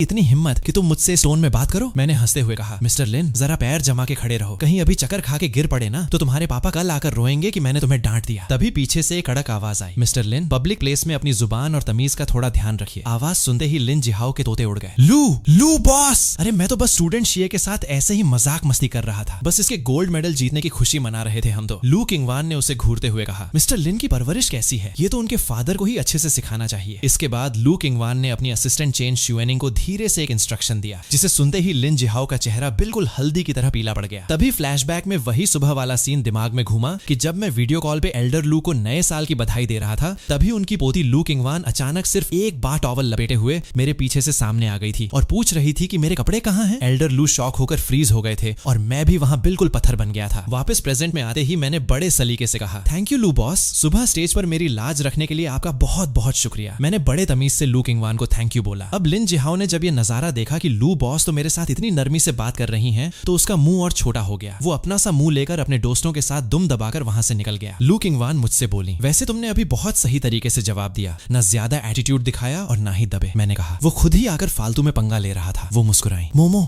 अपना एक स्टैंड होना अच्छी बात है पर लाइफ में खुद को सेफ रखना भी आना चाहिए। तभी स्टेज से अनाउंसमेंट हुई, रेस्पेक्टेड गेस्ट्स और प्यारे एल्यूमनाई, हमारी येंजिंग यूनिवर्सिटी के पुराने ट्रेडिशन के मुताबिक इस सेंटेनरी सेलिब्रेशन का पहला डांस ओपन करने के लिए मैं पूरे सम्मान के साथ लू बॉस को इनवाइट करता हूं। तो मैम, क्या आप आज की इस महफिल की शुरुआत करने के लिए अपने लिए कोई मेल पार्टनर चुनना चाहेंगी? अब भाई मेरे दिल की धड़कन बढ़ गई। मैं सोचने लगा कि कहीं ये मुझे तो नहीं बुला लेंगी। अगर इन्होंने मेरा नाम ले लिया तो मैं क्या करूंगा यार। लू किंगवान की नजरें पूरे हॉल में घूमी। वहां खड़े सारे लड़के उम्मीद से छाती फुलाए खड़े थे पर उनकी नजरों ने सबको बाईपास किया और सीधे आकर मुझ पर टिक गई। स्टूडेंट शिये चेन, क्या मुझे आपके साथ ये पहला डांस करने का सम्मान मिल सकता है? आस पास के लोग आनाफूसी करने लगे कि लू बॉस तो सीधे सीधे शिये फैमिली के साथ अपने कनेक्शन मजबूत कर रही हैं। पर भाई उस मोमेंट पे मेरी जो हालत थी ना, मैं शर्म और ऑकवर्डनेस के मारे सोच रहा था कि काश जमीन फटे और मैं अंदर समा जाऊं। मैं अभी मूर्ति की तरह ब्लैंक खड़ा ही था कि लू किंगवान ने अपना हाथ मेरी तरफ बढ़ा दिया। अब तो पूरे हॉल की लाइटें और सबकी नजरें हम पर ऐसे आ टिकी जैसे कोई लाइव ड्रामा चल रहा हो। कुछ लोग हैरान थे, कुछ जल भुनकर कोयला हो रहे थे तो कुछ मजे ले रहे थे। मेरी हालत तो बिल्कुल लाइव तंदूर पर सिकने जैसी हो गई थी भाई। पर अब पीछे हटने का तो कोई रास्ता था नहीं। मैं हिम्मत जुटाकर खड़ा हुआ और धीरे से लू किंगवान का हाथ थाम लिया। मैंने धीरे से कहा, मैम मैं डांस में बहुत अनाड़ी हूँ, अगर गलती से मेरा पैर आपके पैर पर पड़ जाए ना तो प्लीज मुझे पहले ही माफ कर दीजिएगा। लू किंगवान ने जैसे ही अपना हाथ मेरे हाथ में लॉक किया, कसम से मेरे दिल ने एक तगड़ी रिवर्स गियर मारी। उधर भीड़ में लोग बातें बना रहे थे कि भाई जोड़ी तो देखो, बिल्कुल मेड फॉर ईच अदर लग रहे हैं। अगर शिये फैमिली का लू बॉस के साथ ये बॉन्ड पक्का हो गया ना तो समझो कैपिटल के मार्केट में शिये फैमिली का सिक्का हमेशा के लिए जम जाएगा। खैर, हम दोनों डांस फ्लोर के बिल्कुल सेंटर में आ गए और एक बड़ा ही सूथिंग सा वॉल्ट्स म्यूजिक बैकग्राउंड में बजने लगा। लू किंगवान ने बड़े शांत स्वर में कहा, पैनिक मत मत करो, बस मेरे स्टेप्स के साथ रिदम मिलाओ, बिल्कुल धीरे धीरे। उनकी बात सुनकर मेरी बॉडी जो लकड़ी की तरह अकड़ गई थी वो थोड़ी रिलैक्स हुई। शुरुआत में तो मेरे स्टेप्स बहुत अजीब लग रहे थे और वही हुआ जिसका डर था। पहली बार में ही मेरा पैर उनके पैर पर जा पड़ा। मैंने तुरंत सक पकाकर कहा, आई एम रियली सॉरी लू बॉस। वो हल्की सी स्माइल के साथ बोली, कोई बात नहीं, 2-4 स्टेप्स और करोगे तो फ्लो आ जाएगा। लू किंगवान की आवाज में एक अजीब सा ठहराव था। वो बड़े आराम से मेरी बॉडी के मूवमेंट्स को गाइड कर रही थी। उनका तरीका इतना पेशेंट और जेंटल था कि मेरा सारा डर गायब हो गया और मैं खुल गया। डांस करते करते उन्होंने पूछा, वैसे सुबह जब तुम बुके दे रहे थे तब क्या तुम मुझसे डर रहे थे? ये सुनते ही मेरी उंगलियां थोड़ी सी सिहर गईं। मैंने सच बता दिया। डर इस बात का था कि इतने बड़े इवेंट में कहीं मुझसे कोई ब्लंडर ना हो जाए। वो हंसकर बोली, अच्छा तो क्या मैं इतनी डरावनी दिखती हूँ? मैंने कहा, अरे नहीं मैम, आप डरावनी बिल्कुल नहीं है, बस आपका ऑरा और पर्सनैलिटी इतनी स्ट्रांग है ना कि सामने वाले की वैसे ही बोलने की हिम्मत नहीं होती। लू किंगवान ने मेरी कलाई पकड़ी और मुझे बड़े सलीके से एक राउंड घुमा दिया और घुमाते हुए आंखों में आंखें डालकर पूछा, अच्छा तो अब बताओ, अब कैसा लग रहा है? भाई उसके बाद मैं डांस फ्लोर से बाहर कैसे आया, मुझे कुछ होश नहीं रहा। सच कहूं तो उस वक्त मेरी इतनी हिम्मत भी नहीं बची थी कि मैं सीधे उनकी आंखों में झांक सकूं। पार्टी के सेकंड हाफ में तो नजारा ही बदल गया भाई। बहुत सारे रईस और बड़े बड़े बिजनेसमैन खुद चलकर मेरे और लू किंगवान के पास आने लगे और बड़े ही मक्खन लगाने वाले अंदाज में बात करने लगे। खासकर वो लोग जो पहले हमारी शिये फैमिली को घास नहीं डालते थे, वो अब अपनी दोस्ती का हाथ आगे बढ़ाने के लिए उतावले हो रहे थे। शिये नियंसी ने भी बिना किसी गड़बड़ के सबको बहुत ही पॉलिटिकली और स्मूथली हैंडल किया। उन्हें अंदर ही अंदर पता चल चुका था कि लिन जिहाओ और उसका बाप बेइज्जती के मारे दुम दबाकर पार्टी से खिसक चुके हैं। उधर लिन परिवार की गाड़ी में सीन चल रहा था कि लिन जिहाओ का बाप गुस्से में चिल्लाया, साले गधे, मैंने तुझे कितनी बार वार्न किया है कि शिये फैमिली के किसी बंदे से पंगा मत लेना और लू बॉस से तो गलती से भी मत टकराना, पर नहीं, तुझे तो अपनी अक्ल चलानी थी। अब देख, पूरे सर्कल में हमारे खानदान की थू थू करवा दी तूने। लिन जिहाओ मुंह फुलाकर बोला, पर पापा मुझे बस ये हजम नहीं हो रहा था कि उस शिये चेन पर लू बॉस इतनी मेहरबान क्यों है, उसमें ऐसा क्या है? उसका बाप डांटे हुए बोला, क्योंकि वो टैलेंटेड है बेवकूफ, और शिये फैमिली का क्लास और वैल्यूज हमारे इस दिखावे के बिजनेस से कहीं ज्यादा ऊपर हैं। कल से तेरा बाहर निकलना बंद, घर में बैठकर अपनी इस हरकत पर पछतावा कर। अगर अब कोई और तमाशा किया ना तो मुझसे बुरा कोई नहीं होगा। इधर पार्टी में जब थोड़ा ब्रेक हुआ तो मैं थोड़ी खुली हवा खाने के लिए बालकनी की तरफ चला गया। देखा तो लू किंगवान भी मेरे पीछे पीछे बाहर आ गई। रात की हवा में थोड़ी ठंडक थी तो मैंने तुरंत अपना कोट उतारा और उनके कंधों पर डालते हुए बोला, लू बॉस, बाहर थोड़ी ठंडी हवा चल रही है, आप ये ले लीजिए। लू किंगवान ने बिना किसी ना नुकुर के वो कोट ले लिया और अपने कंधों पर सेट कर लिया। उस कोट से आ रही सीडार की हल्की सी खुशबू ने जैसे उनके मूड को एकदम फ्रेश और वार्म कर दिया। वो शांत होकर बोली, आगे से ना ऐसे फालतू और ओछे लोगों के मुंह लगना बंद करो। मैंने सफाई दी, मुझे पता है मैम, पर कसम से मैं तो आराम से बैठा था। वो लोग खुद ही आकर जबरदस्ती की फुटेज खा रहे थे, मैंने तो उन्हें भाव भी नहीं दिया था। वो आगे बोली, मुझे सब पता है, ये जो कैपिटल का अमीर सर्कल है ना, ये बाहर से जितना तड़क भड़क वाला दिखता है, इसके अंदर उतनी ही गंदी पॉलिटिक्स और साजिशें चलती हैं। ये लिन फैमिली और इनके जैसे कुछ छोटे मोटे लोग जो दूसरों के टुकड़ों पर पलते हैं, आजकल कुछ ज्यादा ही उड़ रहे हैं। अगर तुम इनके चक्कर में पड़ोगे तो फालतू के पंगों में फंस जाओगे। भाई ये सुनकर मेरे दिल में घंटी बजी, क्या ये सच में मेरे लिए इतनी फिक्रमंद है? मोमो, वो आगे बोली, खैर आगे से कॉलेज में या बाहर कोई भी ऐसी प्रॉब्लम आए जो तुमसे सॉल्व ना हो रही हो तो बिना झिझक के सीधे चेन शुएनिंग को कॉल लगा देना। इतना बोलकर वो बड़े ग्रेस के साथ वापस हॉल के अंदर चली गई। मैंने तुरंत अपनी जेब से स्केचबुक निकाली और वहीं खड़े खड़े कुछ ही स्ट्रोक्स में उनकी वो खूबसूरत बैक प्रोफाइल स्केच कर दी। उधर कार में बैठते ही चेन शुएनिंग ने धीरे से पूछा, मैम आज आपने मिस्टर शिये के लिए जो बिहेवियर दिखाया वो कुछ ज्यादा ही स्पेशल नहीं था? इससे बाकी लोगों में कोई और ही सिग्नल जा सकता है? लू किंगवान ने आराम से सीट पर बैठ ली और अपनी आंखें बंद करते हुए बोली, शिये फैमिली इस पूरे करप्ट कैपिटल में एक साफ सुथरी और इज्जतदार फैमिली है और शिये चेन न सिर्फ टैलेंटेड है बल्कि उसे अपनी हदों का भी पता है। वो इस काबिल है कि मैं उसका थोड़ा एक्स्ट्रा ख्याल रखूं। अब चेन शुएनिंग तो ये सुनकर एक सेकंड के लिए सोच में पड़ गई, फिर मन ही मन बुदबुदाई, लो कर लो बात। साफ सुथरे लोग तो और भी हैं इस शहर में मैम, पर आज तक तो आपने किसी गहरे नथु खैरे पर इतनी मेहरबानी नहीं दिखाई। तभी फिर वही कॉल वाला सीन घूम जाता है कि जब मैं वीडियो कॉल पे एल्डर लू को नए साले की बधाई दे रहा था तभी उनकी पोती लू किंगवान अचानक सिर्फ एक बाथ टॉवल लपेटे हुए मेरे पीछे से सामने आ गई थी और पूछ रही थी कि मेरे कपड़े कहाँ हैं। एल्डर लू शॉक हो गए थे और मैं भी बिल्कुल पत्थर बन गया था। खैर अब कहानी में कुछ दिन आगे का सीन आता है भाई। अचानक आसमान में बहुत जोर की बिजली कड़की और काले बादल छा गए। मैं अपनी स्केच बुक को सीने से चिपकाए जल्दी जल्दी लाइब्रेरी की तरफ भाग रहा था। तभी रास्ते के मोड़ पर मुझे कुछ लोग मेरे ही बारे में बकवास करते हुए सुनाई दिए तो मेरे पैर वहीं ठिठक गए। उस ग्रुप का लीडर था झांग जिंगे। मैं साले को अच्छे से जानता था। ये हमारे उसी पिटे हुए मोहरे लिन जिहाओ का खास चमचा था। वो अपने दोस्तों से कह रहा था, क्यों भाई तुम लोगों को सच में लगता है क्या कि उस शिये चेन ने अपनी काबिलियत के दम पर सुबह स्टेज पर बुके दिया था? अरे भाई मैंने खुद स्टूडेंट यूनियन के लड़कों से सेटिंग से पता लगाया है। उसके दादाजी ने कॉलेज के 3 बड़े बड़े बुजुर्ग एलुमनाई से उसके लिए पैरवी करवाई थी। और वो जो उसे डिजाइन का गोल्ड मेडल मिला है ना, सुना है ज्यूरी पैनल में जो एक बूढ़े प्रोफेसर थे वो शिए फैमिली के लंगोटिया यार हैं, वरना साले की क्या औकात जो गोल्ड मेडल ले जाता। हा सही बात है भाई। वैसे तो साला बड़ा हरिश्चंद्र बन के घूमता है, पर अंदर से सब सेटिंग का खेल है। जब से कॉलेज का वो फंक्शन खत्म हुआ था, ये फालतू की गॉसिप्स थमने का नाम ही नहीं ले रही थी। जब से लिन जिहाओ की सरेआम बेइज्जती हुई थी, उसने अपने इन चेलों को काम पे लगा दिया था कि जाओ और पूरे कैंपस में शिए चेन के खिलाफ झूठी अफवाहें उड़ाओ। कसम से यार,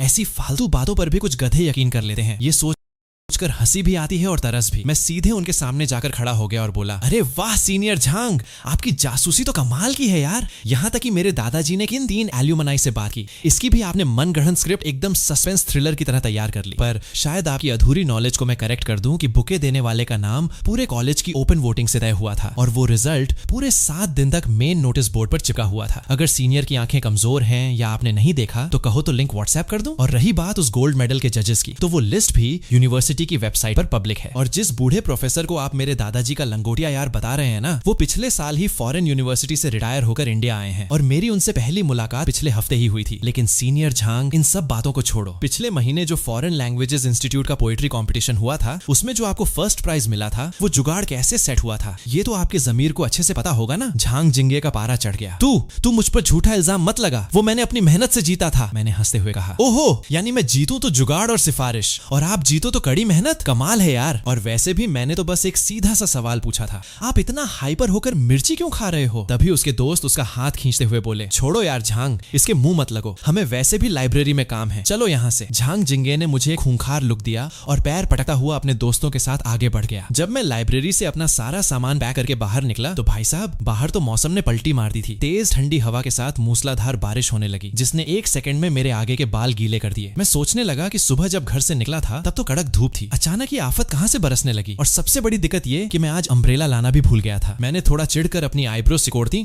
और तभी मेरी नजर सामने पड़ी। लो भाई, झांग जिंगे और उसका वो गैंग भी वहीं शेड के नीचे फंसा हुआ था। कसम से दुश्मन भी वहीं मिलते हैं जहां आप हंसे हो। मैंने टाइम पास करने के लिए बैग से स्केच बुक निकाली और वहीं खड़े खड़े उस बारिश के खूबसूरत व्यू को पेपर पर उतारने लगा। ये देखकर झांग जिंगे फिर तंज कसते हुए बोला, अरे भाई, हमारे शिए खानदान के लाडले के शौक तो देखो, इस आंधी तूफान में भी ड्राइंग चल रही है। मैंने बिना स्केच से नजर हटाए कहा, सीनियर झांग, यहाँ खड़े खड़े फालतू की बकवास करने से लाख गुना बेहतर होगा कि हॉस्टल जाओ और इंग्लिश की डिक्शनरी खोलकर बैठो, वरना अगली बार जो इंग्लिश डिबेट होने वाली है ना, उसमें फिर से नीचे से टॉप करोगे। उसका एक दोस्त फुसफुसाया, साले में एटीट्यूड तो कूट कूट कर भरा है, इंग्लिश से तेज तो इसकी जुबान कैंची की तरह चलती है। झांग जिंगे बड़बड़ाया, सब सेटिंग का कमाल है, वरना हर जगह इसकी दाल कैसे गलती। झांग जिंगे गुस्से के मारे बिल्कुल थर थर कांपने लगा। वो मुझे मारने या कुछ बोलने ही वाला था कि तभी अचानक तेज बारिश के शोर को चीरती हुई एक कार के इंजन की भारी आवाज आई और वो लग्जरी कार सीधे लाइब्रेरी के शेड के आगे आकर रुक गई। वहां खड़े सारे स्टूडेंट्स की आंखें फटी की फटी रह गईं। वो एक बहुत ही महंगी कस्टमाइज्ड सुपर कार थी जो यूनिवर्सिटी कैंपस के अंदर सीधे लाइब्रेरी के गेट पर आकर रुकी थी। ये साफ था कि ये किसी आम रईस की गाड़ी नहीं थी। तभी कार का आगे का दरवाजा खुला और चेन शुएनिंग एक बड़ा सा रॉयल ब्लैक अम्ब्रेला तानकर नीचे उतरी और सीधे मेरी तरफ बढ़ने लगी। उसे अपनी तरफ आता देख मैं भी थोड़ा अटेंशन में खड़ा हो गया। उसने पास आकर बड़े आदर से कहा, मिस्टर शिए, लू बॉस ने आपके लिए ये अम्ब्रेला भिजवाया है। वो एक्चुअली किसी ऑफिशियल काम से यूनिवर्सिटी आई थी और उन्होंने गाड़ी से आपको यहाँ बारिश में फंसा हुआ देख लिया। आसपास के लोगों की नजरें शॉक होकर मेरी तरफ टिक गईं। मैंने जल्दी से हाथ बढ़ाकर वो अम्ब्रेला लिया और कहा, thank you so much assistant chain, please मेरी तरफ से लू बॉस को बहुत बहुत थैंक यू बोलिएगा। मैं किसी और दिन मैं ये अम्ब्रेला उन्हें पक्का सेफली रिटर्न कर दूंगा। चेन शुएनिंग ने हल्के से स्माइल करते हुए सिर हिलाया और बोली, अरे मिस्टर शिए, आप बेकार में फॉर्मल हो रहे हैं। लू बॉस ने साफ साफ कहा है कि ये अम्ब्रेला उन्होंने आपको गिफ्ट किया है, इसे वापस करने की कोई जरूरत नहीं है। वैसे लू बॉस का आगे एक और इंपॉर्टेंट शेड्यूल है, तो मैं अब चलती हूँ, टेक केयर। वो गाड़ी में बैठी, कार ने एक स्मूथ टर्न लिया और देखते ही देखते बारिश की चादर में ओझल हो गई। अब भाई, मुझे अपने आसपास उन लोगों की जलती हुई और हैरान नजरें साफ महसूस हो रही थीं। मैंने अपना सिर झुकाया और उस अम्ब्रेला को गौर से देखा। तभी मेरे पास खड़ी एक लड़की अचानक चौंकर धीरे से बोली,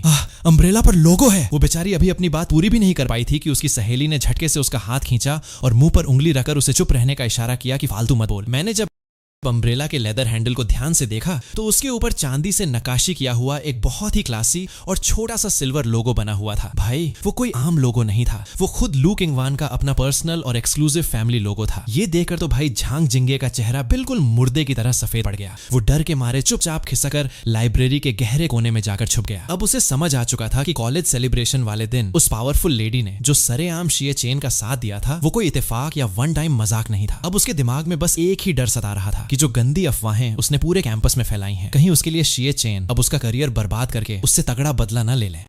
जब मैं वीडियो कॉल पे एल्डर लू को नए साल की बधाई दे रहा था ना, तभी उनकी पोती लू किंगवान अचानक सिर्फ एक बाथ टॉवल लपेटे हुए मेरे पीछे से सामने आ गई और आकर क्या बोलती है, मेरे कपड़े कहाँ हैं? भाई साहब, ये देखकर एल्डर लू तो शॉक होकर बिल्कुल फ्रीज हो गए और मेरी तो सिटी पिटी ही गुल हो गई। शिफ्ट होता है शिए फैमिली के बड़े से घर में, जहाँ बड़े भैया यानी शिए चेन बीमार पड़े हैं। भाई, प्रोफेसर झांग का चेहरा देखकर ही लग रहा था कि हालत बहुत टाइट है। वो बोले कि इस वक्त शिए चेन का बुखार 39 डिग्री सेल्सियस पर पहुंच चुका है। प्रोफेसर झांग ने साफ साफ बता दिया कि मार्केट में मिलने वाली जो नॉर्मल बुखार और सूजन कम करने वाली दवाइयां हैं ना, वो इस वक्त शिए चेन पर बिल्कुल भी असर नहीं कर रही हैं। ये सुनते ही शिए नियंसी के होश उड़ गए। वो तुरंत दौड़ते हुए भाई के बेडरूम की तरफ भागी। बेडरूम का दरवाजा खोलते ही दवाइयों की इतनी तगड़ी स्मेल आई कि सीधे नाक में चढ़ गई। शिए नियंसी की आईब्रो बिल्कुल सिकुड़ गई। उसने आगे बढ़कर भाई के माथे पर हाथ रखा तो वो तवे की तरह तप रहा था। उसका दिल एकदम बैठ गया कि हे भगवान, ये क्या हो गया। वहीं बेड के पास फैमिली डॉक्टर खड़े थे और उनके साथ प्रोफेसर झांग भी बड़े उदास चेहरे के साथ अपना मेडिकल बॉक्स समेट रहे थे। प्रोफेसर झांग ने बड़े गंभीर होकर शिए नियंसी के हाथ में एक टेस्ट रिपोर्ट थमाई और बोले, शिए नियंसी बेटा, बात बहुत सीरियस है। टेस्ट रिजल्ट से पता चला है कि शिए चेन को इस वक्त टाइप वीआई का वो खतरनाक और दुर्लभ ड्रग रेसिस्टेंट बैक्टीरिया दवाइयों को बेअसर करने वाला बैक्टीरिया का इन्फेक्शन हुआ है, जो आजकल हवा में फैला हुआ है। हमें तुरंत इसका कोई खास ट्रीटमेंट शुरू करना होगा। ये जो दवा मेरे हाथ में है ना, पिछले हफ्ते ही मैंने इसे एक बहुत ही सीरियस पेशेंट पर यूज किया था। इस बैक्टीरिया ने आजकल बहुत कोहराम मचा रखा है। पिछले महीने ही एक फॉरेन मेडिकल जर्नल में छपा था कि अगर इस बैक्टीरिया के इन्फेक्शन के बाद 48 घंटे के अंदर सही स्पेसिफिक दवा नहीं मिली तो कॉम्प्लिकेशंस, जान का खतरा बढ़ने का रिस्क 60% तक बढ़ जाता है। प्रोफेसर झांग ने एक ठंडी सांस भरते हुए कहा, इस छोटे भाई को तो मैं अपने बच्चे जैसा मानता हूं, पर सच कहूं तो मेरे पास भी अब कोई दूसरा रास्ता नहीं बचा है। फिर उन्होंने अपने मेडिकल बॉक्स से एक जेनेटिक मैप जीन का नक्शा निकाला और उस पर एक पॉइंट की तरफ उंगली दिखाते हुए बोले, देखो बेटा, इस वक्त पूरे देश में सिर्फ 2 ही ऐसी जगहें हैं जहां इस खास दवा का स्टॉक मौजूद है। एक तो सरकारी स्पेशल इन्फेक्शियस डिजीज सेंटर है और दूसरा है लू फैमिली लू किंगवान की, वो 5 प्राइवेट मेडिकल टीमें। पर दिक्कत यह है कि सरकारी हॉस्पिटल का जो स्टॉक था वो तो कल ही शहर के इन्फेक्शियस डिजीज हॉस्पिटल में भारी तादाद में आए मरीजों के इलाज के लिए भेज दिया गया है। अब वहां कुछ नहीं बचा, यानी इस वक्त पूरे शहर में सिर्फ लू फैमिली के पास ही इसके टोटल 6 डोज बचे हैं। अब शिए नियंसी सोच में पड़ गई कि लू फैमिली का रुतबा सदियों पुराना है। वो सिर्फ बिजनेस की दुनिया के किंग नहीं है, बल्कि हेल्थ और एजुकेशन के सेक्टर में भी उनकी जड़ें बहुत गहरी हैं। अगर बाहर के लोगों को जरा भी भनक लग गई कि शिए फैमिली को अपने वारिस की जान बचाने के लिए लू किंगवान के सामने हाथ फैलाना पड़ा है, तो मार्केट में ये मैसेज जाएगा कि शिए फैमिली की पावर कम हो रही है। यहाँ तक कि साउथ हाई टेक जोन का जो बड़ा प्रोजेक्ट अभी चल रहा है उस पर भी आंच आ सकती है और कंपनी की क्रेडिबिलिटी मार्केट में इज्जत को भारी नुकसान हो सकता है। तभी बेड पर लेटे लेटे भाई ने कमजोर आवाज में कहा, दीदी, मुझे बस एक नॉर्मल सा बुखार है, कोई ऐसी जानलेवा बीमारी नहीं है जिसके लिए हम लू फैमिली के सामने जाएं। अगर हम इस छोटी सी बात के लिए उनके पास दवा मांगने गए तो हम बहुत बेवकूफ और कमजोर लगेंगे। इससे तुम्हारी और शिए फैमिली की साख पर बटा लगेगा। तुम ऐसा करो, मैं किसी तरह फॉरेन की फार्मेसियों से कांटेक्ट करने की कोशिश करता हूं। पर प्रोफेसर झांग ने तुरंत टोकते हुए कहा, अगर हम फॉरेन के ड्रग फैक्ट्रियों से दवा मंगवाएंगे भी ना तो उसे इंडिया डिलीवर होने में कम से कम 3 दिन लग जाएंगे। और भगवान के लिए समझो, शिए चेन के पास 3 दिन का टाइम बिल्कुल नहीं है। शिए नियंसी ये सुनकर तुरंत अपने ऑफिस रूम की तरफ भागी। उसने ड्रॉर के बिल्कुल अंदर से एक बिजनेस कार्ड निकाला। वो कार्ड किसी और का नहीं बल्कि खुद लू किंगवान का था। उसने कांपते हाथों से नंबर डायल करने के लिए जैसे ही कॉल बटन पर उंगली रखी, तभी चमत्कार हुआ भाई, उसका फोन खुद ब खुद बज उठा। फोन स्क्रीन पर लू किंगवान का नाम फ्लैश हो रहा था। जैसे ही उसने कॉल उठाया, फोन के दूसरी तरफ से लू किंगवान की आवाज आई। उनकी आवाज में काम की भारी थकान साफ महसूस हो रही थी। वो बोली, शिए नियंसी, मेरा नाम लू किंगवान है। मुझे पता चला है कि शिए चेन की तबीयत ठीक नहीं है। क्या प्रोफेसर झांग के पास कोई ट्रीटमेंट प्लान है? मैंने सुना है कि आजकल ये टाइप वीआई वाला ड्रग रेसिस्टेंट बैक्टीरिया बहुत डेंजरस रूप ले चुका है। शिए चेन को दवा की सख्त जरूरत है। मैं अभी उससे मिलने आ रही हूँ। फोन पर थोड़ी देर के लिए बिल्कुल सन्नाटा छा गया। दरअसल लू किंगवान अभी अभी शिए फैमिली के प्रोजेक्ट को लेकर कुछ सेक्रेटरीज के साथ एक इंपॉर्टेंट मीटिंग खत्म करके आ रही थी। मीटिंग में ही किसी ने इस टाइप वीआई बैक्टीरिया का जिक्र किया था और तब उन्हें पता चला कि उनकी टीम नंबर 5 के पास इसका बैकअप स्टॉक रखा हुआ है। लू किंगवान ने शिए नियंसी से कहा, तुम इस बात की बिल्कुल चिंता मत करो, मैं इस प्रोजेक्ट की प्रोग्रेस के साथ साथ शिए चेन की हालत पर भी पूरी नजर रखूंगी। तुम बस घर पर रहो और अपने भाई का ध्यान रखो। कोई भी बात हो तो मुझे तुरंत इन्फॉर्म करना। अब भाई, समय एक मिनट एक सेकंड करके बीत रहा था। उधर शिए चेन का बॉडी टेम्परेचर फिर से तेजी से बढ़ने लगा था। उसने तड़पते हुए कहा, प्रोफेसर प्लीज मुझे कोई बुखार का इंजेक्शन दे दीजिए, मुझसे ये बर्दाश्त नहीं हो रहा। प्रोफेसर झांग बेबस खड़े थे क्योंकि नॉर्मल इंजेक्शन इस बैक्टीरिया पर बेअसर था। तभी अचानक घर के बाहर एक जोरदार कार के इंजन की आवाज गूंजी। शिये नियंसी तुरंत सीढ़ियों से नीचे की तरफ भागी। बाहर देखा तो खुद लू किंगवान अपनी लग्जरी कार से उतर रही थी और उनके पीछे सिटी हॉस्पिटल की एक एडवांस एम्बुलेंस भी आकर रुकी थी। एम्बुलेंस से वो बूढ़े एक्सपर्ट डॉक्टर भी उतरे जिन्हें लू किंगवान खुद साथ लेकर आई थी। लू किंगवान का मूड वैसे तो थोड़ा सीरियस था, पर वो बिना कोई टाइम वेस्ट किए डॉक्टरों की टीम के साथ सीधे अंदर आई और कड़क आवाज में ऑर्डर दिया, सारे मेडिकल इक्विपमेंट्स तुरंत अंदर लाओ और सीधे पेशेंट के पास चलो। शिये नियंसी और घर के बाकी लोग डॉक्टरों के पीछे पीछे भागते हुए सीधे ऊपर बेडरूम की तरफ गए। तभी लू किंगवान अचानक सीढ़ियों पर रुकी। उन्होंने शिये नियंसी की तरफ मुड़कर थोड़े गुस्से और शिकायत वाले लहजे में कहा, इतनी बड़ी बात हो गई शिये नियंसी, पर तुमने मुझे स्टार्टिंग में ही कांटेक्ट क्यों नहीं किया? पिछली बार जो मैंने तुम्हें अपना पर्सनल इमरजेंसी कांटेक्ट नंबर दिया था वो क्या कोई मजाक के लिए था? इतना बोलकर वो बड़े शांत और सधे हुए कदमों से शिये चेन के बेडरूम के अंदर दाखिल हुई। बेडरूम में आते ही लू किंगवान के चेहरे का गुस्सा गायब हो गया और उनके कदम अपने आप बिल्कुल धीमे और सॉफ्ट हो गए। डॉक्टरों की टीम ने तुरंत अपना पोर्टेबल टेस्टिंग मशीन निकाला और शिये चेन के खून में ऑक्सीजन का लेवल और हार्ट रेट चेक करना शुरू किया। डॉक्टर ने मॉनिटर देकर कहा, ऑक्सीजन सैचुरेशन ठीक है और ब्लड में heart rate 92 beats per minute है। इंडेक्स अभी कंट्रोल में है। अगर हम तुरंत सही दवा दे दें तो सिचुएशन को पूरी तरह काबू में किया जा सकता है। लू किंगवान ने तुरंत कहा, दवा कहाँ है? जल्दी निकालो। नर्स ने बिना कोई देर किए अपने मेडिकल बॉक्स से एक खास मेडिसिन की वॉयल निकाली जिस पर अभी भी ब्रांड का लेबल लगा हुआ था। भाई, ये वही एंटीडोट दवा थी जिसे इसी साल की शुरुआत में लू किंगवान ने अपने हाई लेवल फॉरेन कनेक्शंस का यूज करके स्विट्जरलैंड की एक बहुत बड़ी फार्मा कंपनी से खास तौर पर मंगवाया था। डॉक्टर ने तुरंत शिये चेन को वो दवा इंट्रावेनस आईवी नस के जरिए देना शुरू कर दिया। इंजेक्शन लगाने के बाद डॉक्टर ने कहा, दवा दे दी गई है, अब हमें अगले आधे घंटे तक लगातार इसके असर को देखना होगा और शिये चेन के सारे वाइटल साइंस, दिल की धड़कन, बीपी पर पैनी नजर रखनी होगी। आगे का जो भी मेडिकेशन, रूटीन और केयर करने के रूल्स हैं, मैं उसके बारे में प्रोफेसर झांग से डिटेल में बात कर लेता हूं। तभी लू किंगवान ने प्रोफेसर झांग की तरफ देखा और बोली, प्रोफेसर झांग, अगर आपकी लैब को इस बैक्टीरिया का जेनेटिक मैप, वायरस का स्ट्रक्चर या इस दवा का मॉलिक्यूलर फॉर्मूला चाहिए तो मैं अपनी टीम से कहकर वो सारा रिसर्च डेटा आपको भिजवा दूंगी। ये आपके फ्यूचर मेडिकल रिसर्च में बहुत काम आएगा। शिये नियंसी ये सब देकर मन ही मन सोच रही थी कि उसे लगा था लू किंगवान सिर्फ दवा भिजवा देंगी, पर वो तो खुद सारे बड़े डॉक्टरों को लेकर यहाँ आ गईं। यहाँ तक कि वो उनकी लैब के रिसर्च का भी ख्याल रख रही हैं। शिये नियंसी को लगा कि लू किंगवान के बारे में उसकी पुरानी सोच कितनी छोटी थी। लू किंगवान बेडरूम में रखे सोफे पर बैठ गईं। उनकी नजरें लगातार उस मेडिकल मॉनिटर पर टिकी हुई थी। वो तब तक वहां से टस से मस नहीं हुई जब तक कि मॉनिटर पर शिये चेन का हार्ट रेट और बॉडी टेम्परेचर धीरे धीरे नीचे नहीं आ गया। जैसे ही रीडिंग नॉर्मल हुई, लू किंगवान ने राहत की एक बहुत ही गहरी सांस ली। फिर वो सोफे से उठी और धीरे से शिये चेन के बेड के पास जाकर खड़ी हो गईं। शिये चेन का उतरा हुआ और बीमारी से बेहाल चेहरा देखकर उन्हें अचानक अपने कजिन के छोटे बेटे की याद आ गई, जो बचपन में जब भी बीमार पड़ता था तो कड़वी दवा खाने से पहले हमेशा लॉलीपॉप मांगता था। लू किंगवान ने बिना सोचे समझे आदतन अपने ओवरकोट की पॉकेट में हाथ डाला और भाई साहब, उनकी किस्मत देखो, पॉकेट से सच में एक मिल्क कैंडी दूध वाली टॉफी निकल आई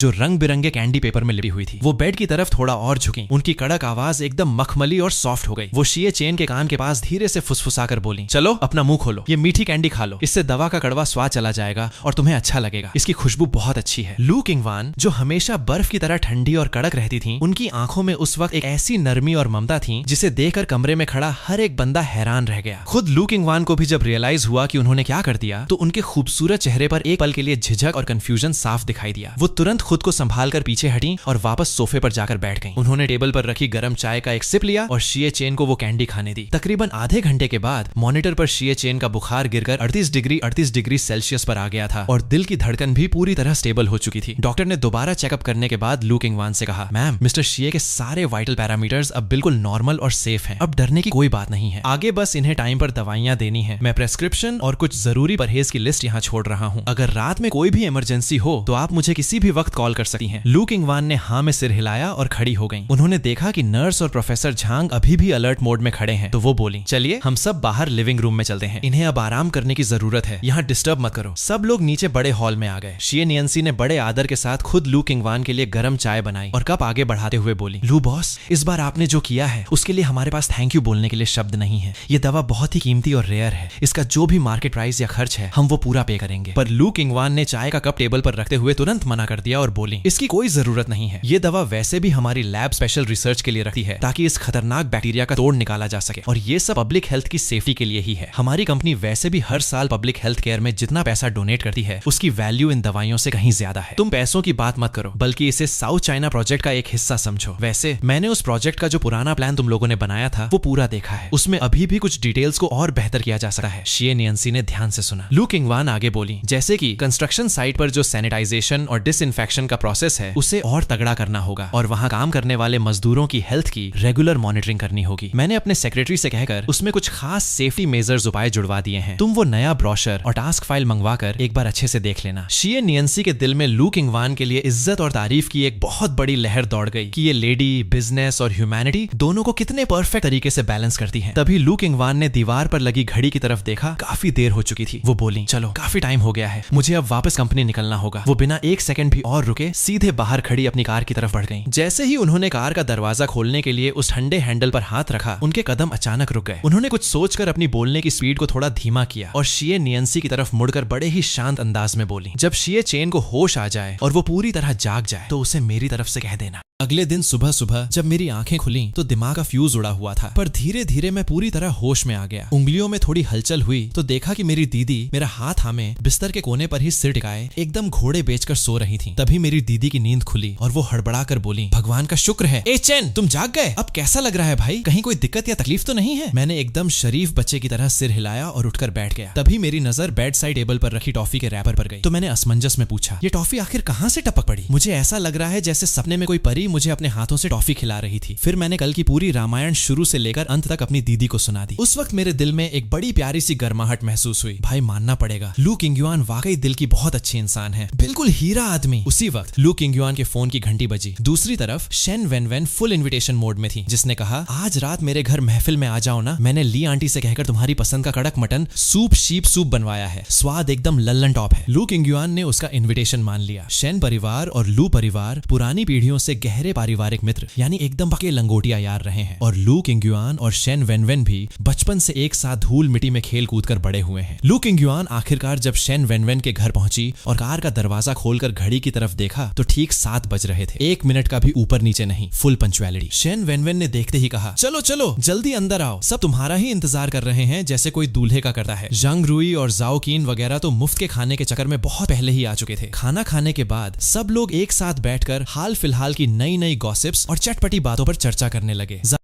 जाओ कीन ने गर्म पानी का एक घूंट लिया और माहौल बनाते हुए कहा, अगर आजकल की सबसे रोमांचक बात की जाए तो वो निश्चित रूप से यांजिंग यूनिवर्सिटी की एनिवर्सरी है। 2 दिन पहले ही मैं विदेश से लौटा हूँ और मैंने आते ही दोस्तों से सुना कि उस रात की पार्टी का ओपनिंग डांस एक कमाल की जोड़ी ने परफॉर्म किया था, जिसे देखकर पूरा हॉल दंग रह गया। ये सुनते ही लिविंग रूम में कुछ सेकंड के लिए बिल्कुल सन्नाटा छा गया, मानो सब पर सांप सूंघ गया हो। बाकी सभी लोगों ने बिना कुछ सोचे समझे अपनी गर्दन घुमाई और सीधे लू किंगयुआन की तरफ देखा। जांग रुई ने तुरंत बात का रायता समेटने की कोशिश की और बोला, यांजिंग यूनिवर्सिटी में वैसे भी टैलेंट कूट कूट कर भरा है। मैंने सुना है कि वो हैंडसम लड़का बहुत ज्यादा टैलेंटेड है। उसने इंटरनेशनल डिजाइन गोल्ड अवार्ड भी अपनी जेब में डाला है। और उड़ती उड़ती अफवाहें तो ये भी हैं किंगयुआन कि तुम्हारा और उसका रिश्ता कुछ ज्यादा ही खास है। क्या ये बात सच है या सिर्फ अफवाहों का बाजार गर्म है? बात खत्म होते ही पूरे लिविंग रूम में ऐसा सन्नाटा पसर गया कि सुई भी गिरे तो बम जैसा धमाका हो जाए। लू किंगयुआन की शांत और डरावनी आंखें सपर से गुजरी, लेकिन उन्होंने एक शब्द नहीं कहा। जाओ किन को भी अब एहसास हो चुका था कि उसने गलती से बारूद के ढेर पर पैर रख दिया है और ऐसा सवाल पूछ लिया है जो उसे बिल्कुल नहीं पूछना चाहिए था। शेन वेनवेन ने जब ये देखा तो उसने तुरंत गिरगिट की तरह टॉपिक बदलते हुए कहा, वैसे कल ही तो मुख्य रूप से बारिश हुई है। कैपिटल का मौसम भी कहते ही एकदम पलटी मार जाता है और ठंडा हो जाता है, लेकिन वहां मौजूद किसी भी इंसान ने उसकी इस जबरदस्ती की बात पर ध्यान नहीं दिया। तभी लू किंगयुआन की ठंडी और कड़क आवाज गूंजी, यांजिंग यूनिवर्सिटी की एनिवर्सरी में मैं सच में वहां लाइव मौजूद थी। उसका डिजाइन वाकई बहुत नया और अनोखा था, इसलिए अवार्ड जीतना तो तय ही था। इसमें चौंकने वाली क्या बात है? ये सुनकर जांग रुई ने राहत की सांस ली, मानो जान बची तो लाखों पाए, और तुरंत हाँ में हाँ मिलाई। किंगयुआन बिल्कुल सही कह रही है। सी चेन का टैलेंट सबने अपनी आंखों से देखा है। मैं अब आगे से इन फालतू की उड़ती अफवाहों पर बिल्कुल ध्यान नहीं दूंगा। शेन वेनवेन ने तिरछी नजरों से लू किंगयुआन को देखा। वो लू किंगयुआन को बहुत अच्छे से जानती थी। लू किंगयुआन हमेशा काम और निजी जिंदगी को अलग रखती हैं। वो कभी किसी की तरफदारी में इस तरह सबके सामने नहीं बोलती। यहाँ तो पक्का कुछ न कुछ खिचड़ी पक रही है। ये पहली बार है जब मैं हमारे लू बॉस को किसी के प्रति इतना सॉफ्ट और पिघलते हुए देख रही हूँ।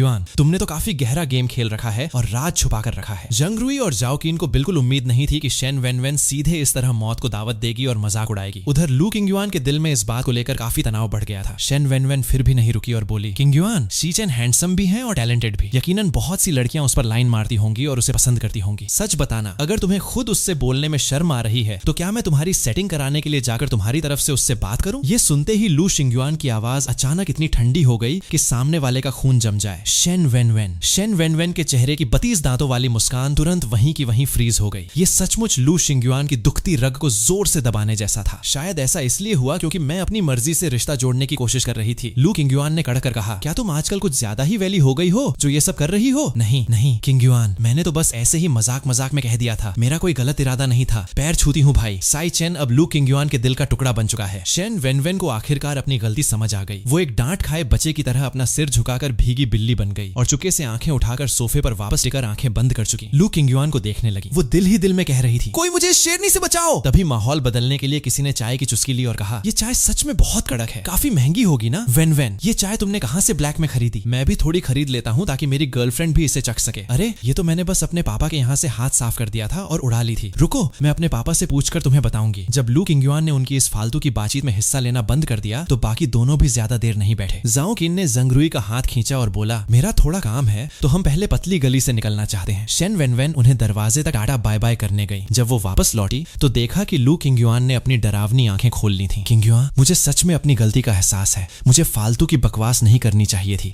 और रिश्ता जोड़ने की बात तो बिल्कुल नहीं उठानी चाहिए थी। तुम मुझे माफ कर दो। शिए चेन ऐसा इंसान नहीं है जिसे तुम अपने एंटरटेनमेंट और मजाक का जरिया बनाओ। मैं नहीं चाहती कि ए चेन को उन फालतू की उड़ती बातों का सामना करना पड़े। आगे से बाहर उसके बारे में कम बात करना। उसके बगल में खड़े होने का हक सिर्फ और सिर्फ मेरा है। दूसरे तो ऐसा सपने में भी सोच नहीं सकते। मुझे अच्छे से समझ आ गया। आगे से कभी उसका नाम भी नहीं लूंगी। वक्त काफी हो गया है, मैं चलती हूँ। शेन वेनवेन तुरंत एक अच्छे नौकर की तरह आगे बढ़कर उसका बैग उठाने में मदद करने लगी। चलो, मैं तुम्हें बाहर तक छोड़ देती हूँ। कार में चेन शुएनिंग ने धीरे से कहा, लू बॉस, शेन मिस भी आपकी परवाह करती हैं। उनका कोई गलत इरादा नहीं था। ए चेन वो इंसान है जिसकी रक्षा मुझे करनी है। किसी और को उस पर नजर गड़ाने की रत्ती भर भी इजाजत नहीं है। शेन वेनवेन ने तो एक से ज्यादा लोगों की बात भी कह दी। मैं जानती हूँ कि उसका कोई बुरा इरादा नहीं था, लेकिन उसने अपनी लक्ष्मण रेखा लांघ दी है।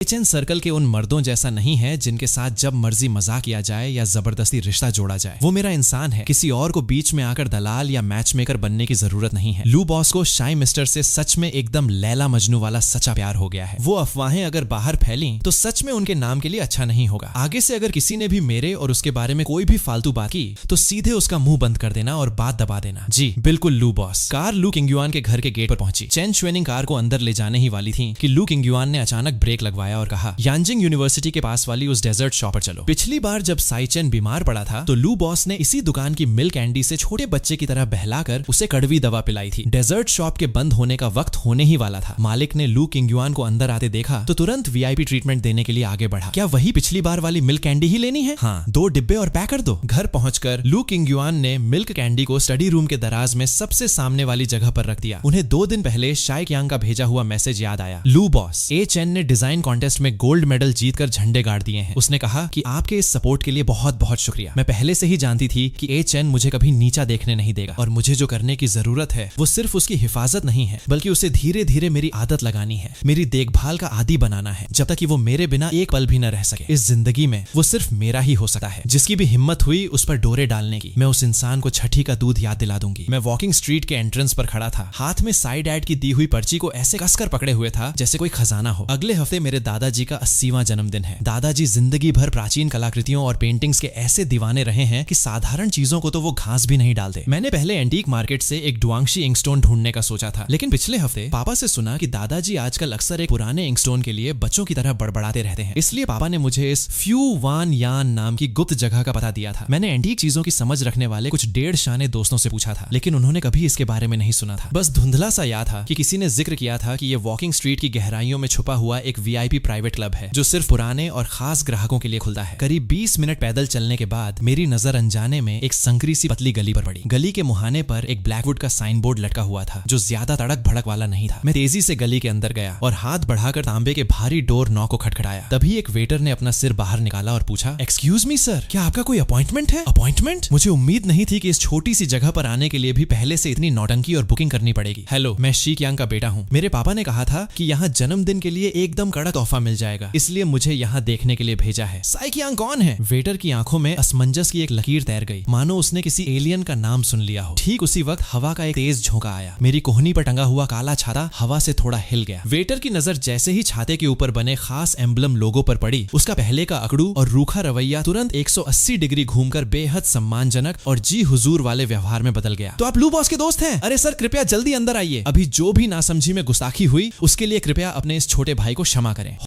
हॉल में एक अधेड़ उम्र का आदमी तेजी से कदम बढ़ाता हुआ आया और बोला, साई मिस्टर, कृपया इस तरफ चलिए। मैं यहाँ का मैनेजर जू जिंगमिंग हूँ। अभी स्टाफ थोड़ा नया और नासमझ था, जिसने आपके जैसे खास मेहमान के साथ थोड़ा रूखा बर्ताव किया। कृपया आप बड़े दिल से इसे भूल जाएं और मुझे माफ करें। कोई बात नहीं, ये मेरी ही गलती है कि मैंने पहले से अपॉइंटमेंट नहीं लिया था। मैं आज यहाँ अपने दादाजी के 80वें जन्मदिन के लिए गिफ्ट चुनने आया हूँ। उन्हें एंटीक चीजें और पेंटिंग्स बहुत पसंद है। मैनेजर जू जिंगमिंग की आंखें चमक उठी। कृपया आप बिल्कुल निश्चिंत रहें सर, हमारे पास जो भी कलेक्शन है वो बहुत ही कड़े सिलेक्शन से गुजर कर आया है। इस बात की पूरी गारंटी है कि यहाँ हर चीज बिल्कुल असली है। आप मेरे साथ वीआईपी एरिया में चलिए। ऊपर जो चीजें हैं वो आपकी पसंद और जरूरत के हिसाब से बिल्कुल परफेक्ट रहेंगी। मैनेजर जू जिंगमिंग ने बड़े ध्यान से दरवाजा खोला और मुझे चीजें दिखाने लगे। Thank you sir. जरा इस प्राचीन पत्थर से बने इंकस्टोन को देखिए। ये प्राचीन खदान के बेहद स्मूथ पत्थर से बना है। इसका रंग नीला है और इसके ऊपर प्राकृतिक रूप से दीर्घायु लॉन्जेविटी का प्रतीक बना हुआ है, जो जन्मदिन के तोहफे के लिए सबसे बेस्ट है। मैंने उस इंकस्टोन को बड़े ध्यान से देखा। ये वाकई एक दुर्लभ और असली चीज थी। ये तो सच में बहुत बढ़िया है। इसकी कीमत कितनी है? अरे सर, आप लू बॉस के दोस्त हैं, हम आपसे पैसे कैसे ले सकते हैं? इस इंकस्टोन को हमारी तरफ से लू बॉस के लिए एक बर्थडे गिफ्ट समझकर रख लीजिए। मुझे उम्मीद है कि आप इसे स्वीकार करेंगे। ऐसा कैसे हो सकता है? मैं इतनी कीमती चीज मुफ्त में नहीं ले सकता। आप मुझे सही दाम बताइए, मैं पूरा पेमेंट करूंगा। अरे सर, आप इतने शिष्ट मत बनिए। जब आप हमारी कंपनी के एक बेहद खास मेंबर हैं, तो आप हमारे लिए भी उतने ही आदरणीय हैं। उस साल जब हमारा नया हेडक्वार्टर खुला था, तब काफी बड़ी मुसीबत आ गई थी। तब मैंने लू बॉस से ही मदद मांगी थी और उन्होंने ही उस समस्या को सुलझाया था। अब जाकर मुझे पूरी बात समझ आई। ये तो मैनेजर जू जिंगमिंग असल में लू किंगयुआन के रुतबे और चेहरे की वजह से मेरा इतना सम्मान कर रहे थे और मुझे वो चीज मुफ्त में दे रहे थे। मेरे दिल में थोड़ी कशमकश हुई। मैंने थोड़ा हिचकिचाते हुए कहा, मैनेजर जू, आपकी इस भलाई के लिए बहुत बहुत शुक्रिया, लेकिन ये गिफ्ट मैं ऐसे मुफ्त में नहीं ले सकता। अगर आप इसके पैसे नहीं लेंगे तो फिर मैं इसे नहीं खरीदूंगा। सर, आप तो मुझे धर्म संकट में डाल रहे हैं। अगर लू बॉस को पता चला कि मैंने आपसे पैसे लिए हैं तो मेरी ये मैनेजर की कुर्सी ही छिन जाएगी। ऐसा करते हैं, आप इसे अभी ले जाइए। एक तरह से इसे उधार समझ लीजिए। जब आप लू बॉस से मिलें तो उनसे पूछ लीजिएगा। अगर वो कहें कि पैसे दे दो तो आप पैसे भिजवा दीजिएगा। कैसा रहेगा? ये ऑफर मुझे काफी व्यावहारिक लगा। मुझे वो इंकस्टोन सच में बहुत पसंद आया था और मेरे दादाजी को भी ये बेहद पसंद आता। वैसे भी समझदार लोग किसी को जबरदस्ती मजबूर नहीं करते। जब मैं लू किंगयुआन से मिलूंगा तभी इसके पैसे दे दूंगा या किसी दूसरे तरीके से इस एहसान को चुका दूंगा। ये सोचकर मैंने हामी भर दी और उसे ले लिया ताकि बाद में लू किंगयुआन से मिलकर सब साफ कर सकूं। मैनेजर जू जिंगमिंग ने राहत की सांस ली और तुरंत अपने स्टाफ से कहकर उसे बड़े ही खूबसूरत बॉक्स में पैक करवा दिया। सर, आप यहाँ बहुत कमाते हैं। चलिए मैं आपको पूरा क्लब घुमा देता हूँ, शायद आपको कोई और कलेक्शन भी पसंद आ जाए। मैंने मना नहीं किया और उनके साथ आगे बढ़ गया। गैलरी के एक कोने में खड़े होकर मेरी नजर एक पेंटिंग पर पड़ी जिसमें बने झींगे श्रिम्प बिल्कुल जिंदा और असली लग रहे थे। मेरे कदम वहीं के वहीं रुक गए। मुझे बचपन से ही ऐसी कलाकृतियां बहुत पसंद थीं और मेरे घर में भी ऐसा एक कलेक्शन था, पर मुझे उम्मीद नहीं थी कि ऐसी अनमोल पेंटिंग यहाँ देखने को मिलेगी। मैंने कहा, थैंक यू सर, ये पेंटिंग वाकई बहुत कमाल की है। सर, ये पेंटिंग हमारे पूरे डिपार्टमेंट के सबसे बड़े खजानों में से एक है। लू बॉस को भी ये पेंटिंग बेहद पसंद है। वो जब भी यहाँ आती हैं तो काफी देर तक इसे निहारती रहती हैं।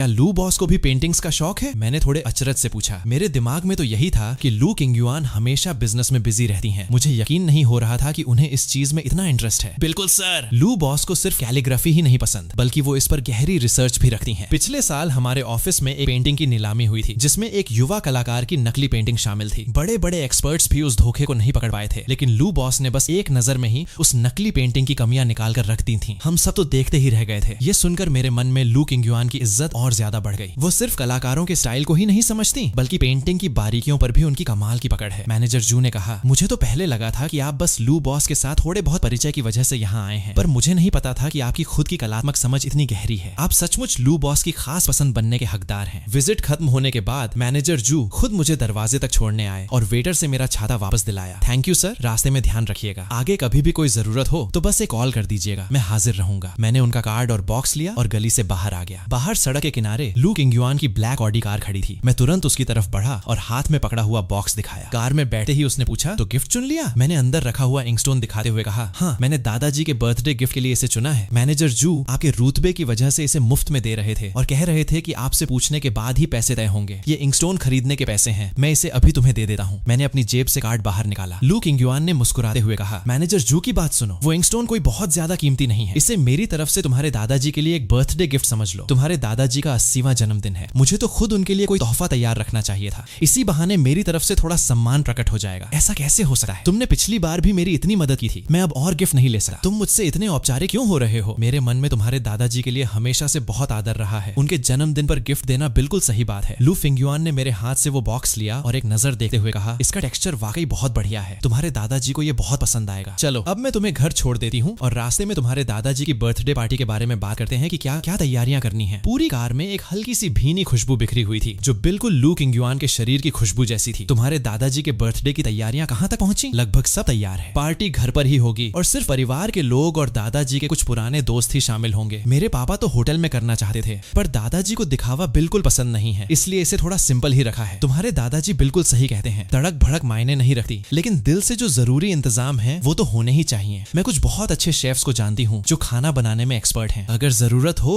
तो मैं उन्हें तुम्हारे घर मदद के लिए भेज दूं? अरे नहीं, इसकी जरूरत नहीं है। हमने घर पर पहले से ही एक शेफ हायर कर रखा है और लोगों की जरूरत नहीं पड़ेगी। मैंने पहले ही उनसे कांटेक्ट कर लिया है, वे कल तुम्हारे घर आकर रिपोर्ट कर देंगे। और वो चाय जो तुम्हारे दादाजी को पसंद है, मैंने उसके लिए भी बोल दिया है, कल वो भी भिजवा दूंगी। ये सुनकर मेरे दिल में एक बड़ी प्यारी सी गर्माहट महसूस हुई। मुझे यकीन नहीं हो रहा था कि वो इतनी केयरिंग और विचारशील हैं कि उन्हें मेरे दादाजी की पसंद के खाने और चाय तक के बारे में सब पता है। जब कार हमारे घर के दरवाजे पर रुकी तो मुझे अचानक उस ऑफिस में देखी पेंटिंग याद आई। मैंने पूछा, लू बॉस, क्या तुम्हें भी पेंटिंग्स का शौक है?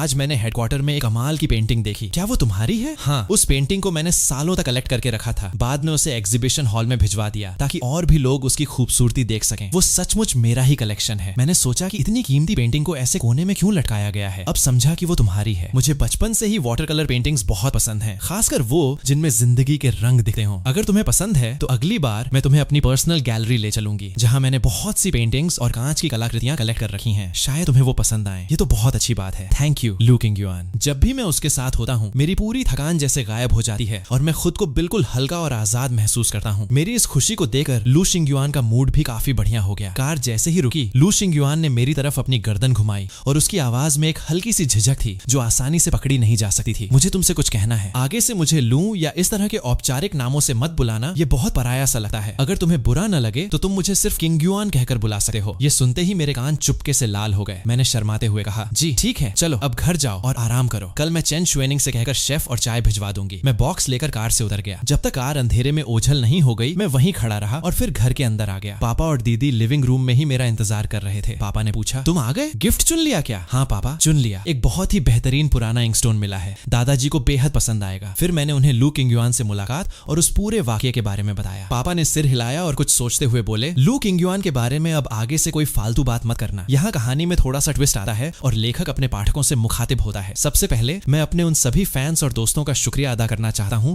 जो इस पूरे सफर में मेरा सपोर्ट करते रहे हैं। लेकिन यहाँ शायद मुझे सबसे पहले आप सभी से माफी मांगनी चाहिए। हाल ही में मेरा ये काम सीवीसी किसी की नजरों में आ गया और इसे चोरी करके एक शॉर्ट फिल्म बना दिया गया, जिसकी वजह से प्लेटफॉर्म ने मेरे नॉर्मल काम पोस्ट करने पर कुछ पाबंदियां लगा दी हैं। काफी सोच विचार के बाद मेरा ये अकाउंट कुछ समय के लिए सस्पेंड रहेगा। मैं बहुत गंभीरता से कॉपीराइट प्रोटेक्शन के कानूनी प्रोसेस को फॉलो कर रहा हूँ। जब तक ये कानूनी प्रक्रिया सुचारू रूप से पूरी नहीं हो जाती तब तक के लिए पूरा कंटेंट एक शॉर्ट फिल्म के रूप में ही ब्रॉडकास्ट किया जाएगा। उसी वक्त मैं पूरी कहानी का प्लॉट भी अपडेट कर दूंगा ताकि आप सब इसे हमेशा के लिए देख सकें। अगर आप लोगों को इंटरनेट पर कहीं भी मेरा चोरी किया हुआ कंटेंट दिखाई दे तो प्लीज मुझे प्राइवेट मैसेज करके जरूर बताएं। हमेशा मेरी हिफाजत करने और मेरा साथ देने के लिए आप सभी का बहुत बहुत शुक्रिया। हमारी अगली मुलाकात का मुझे बेसब्री से इंतजार रहेगा।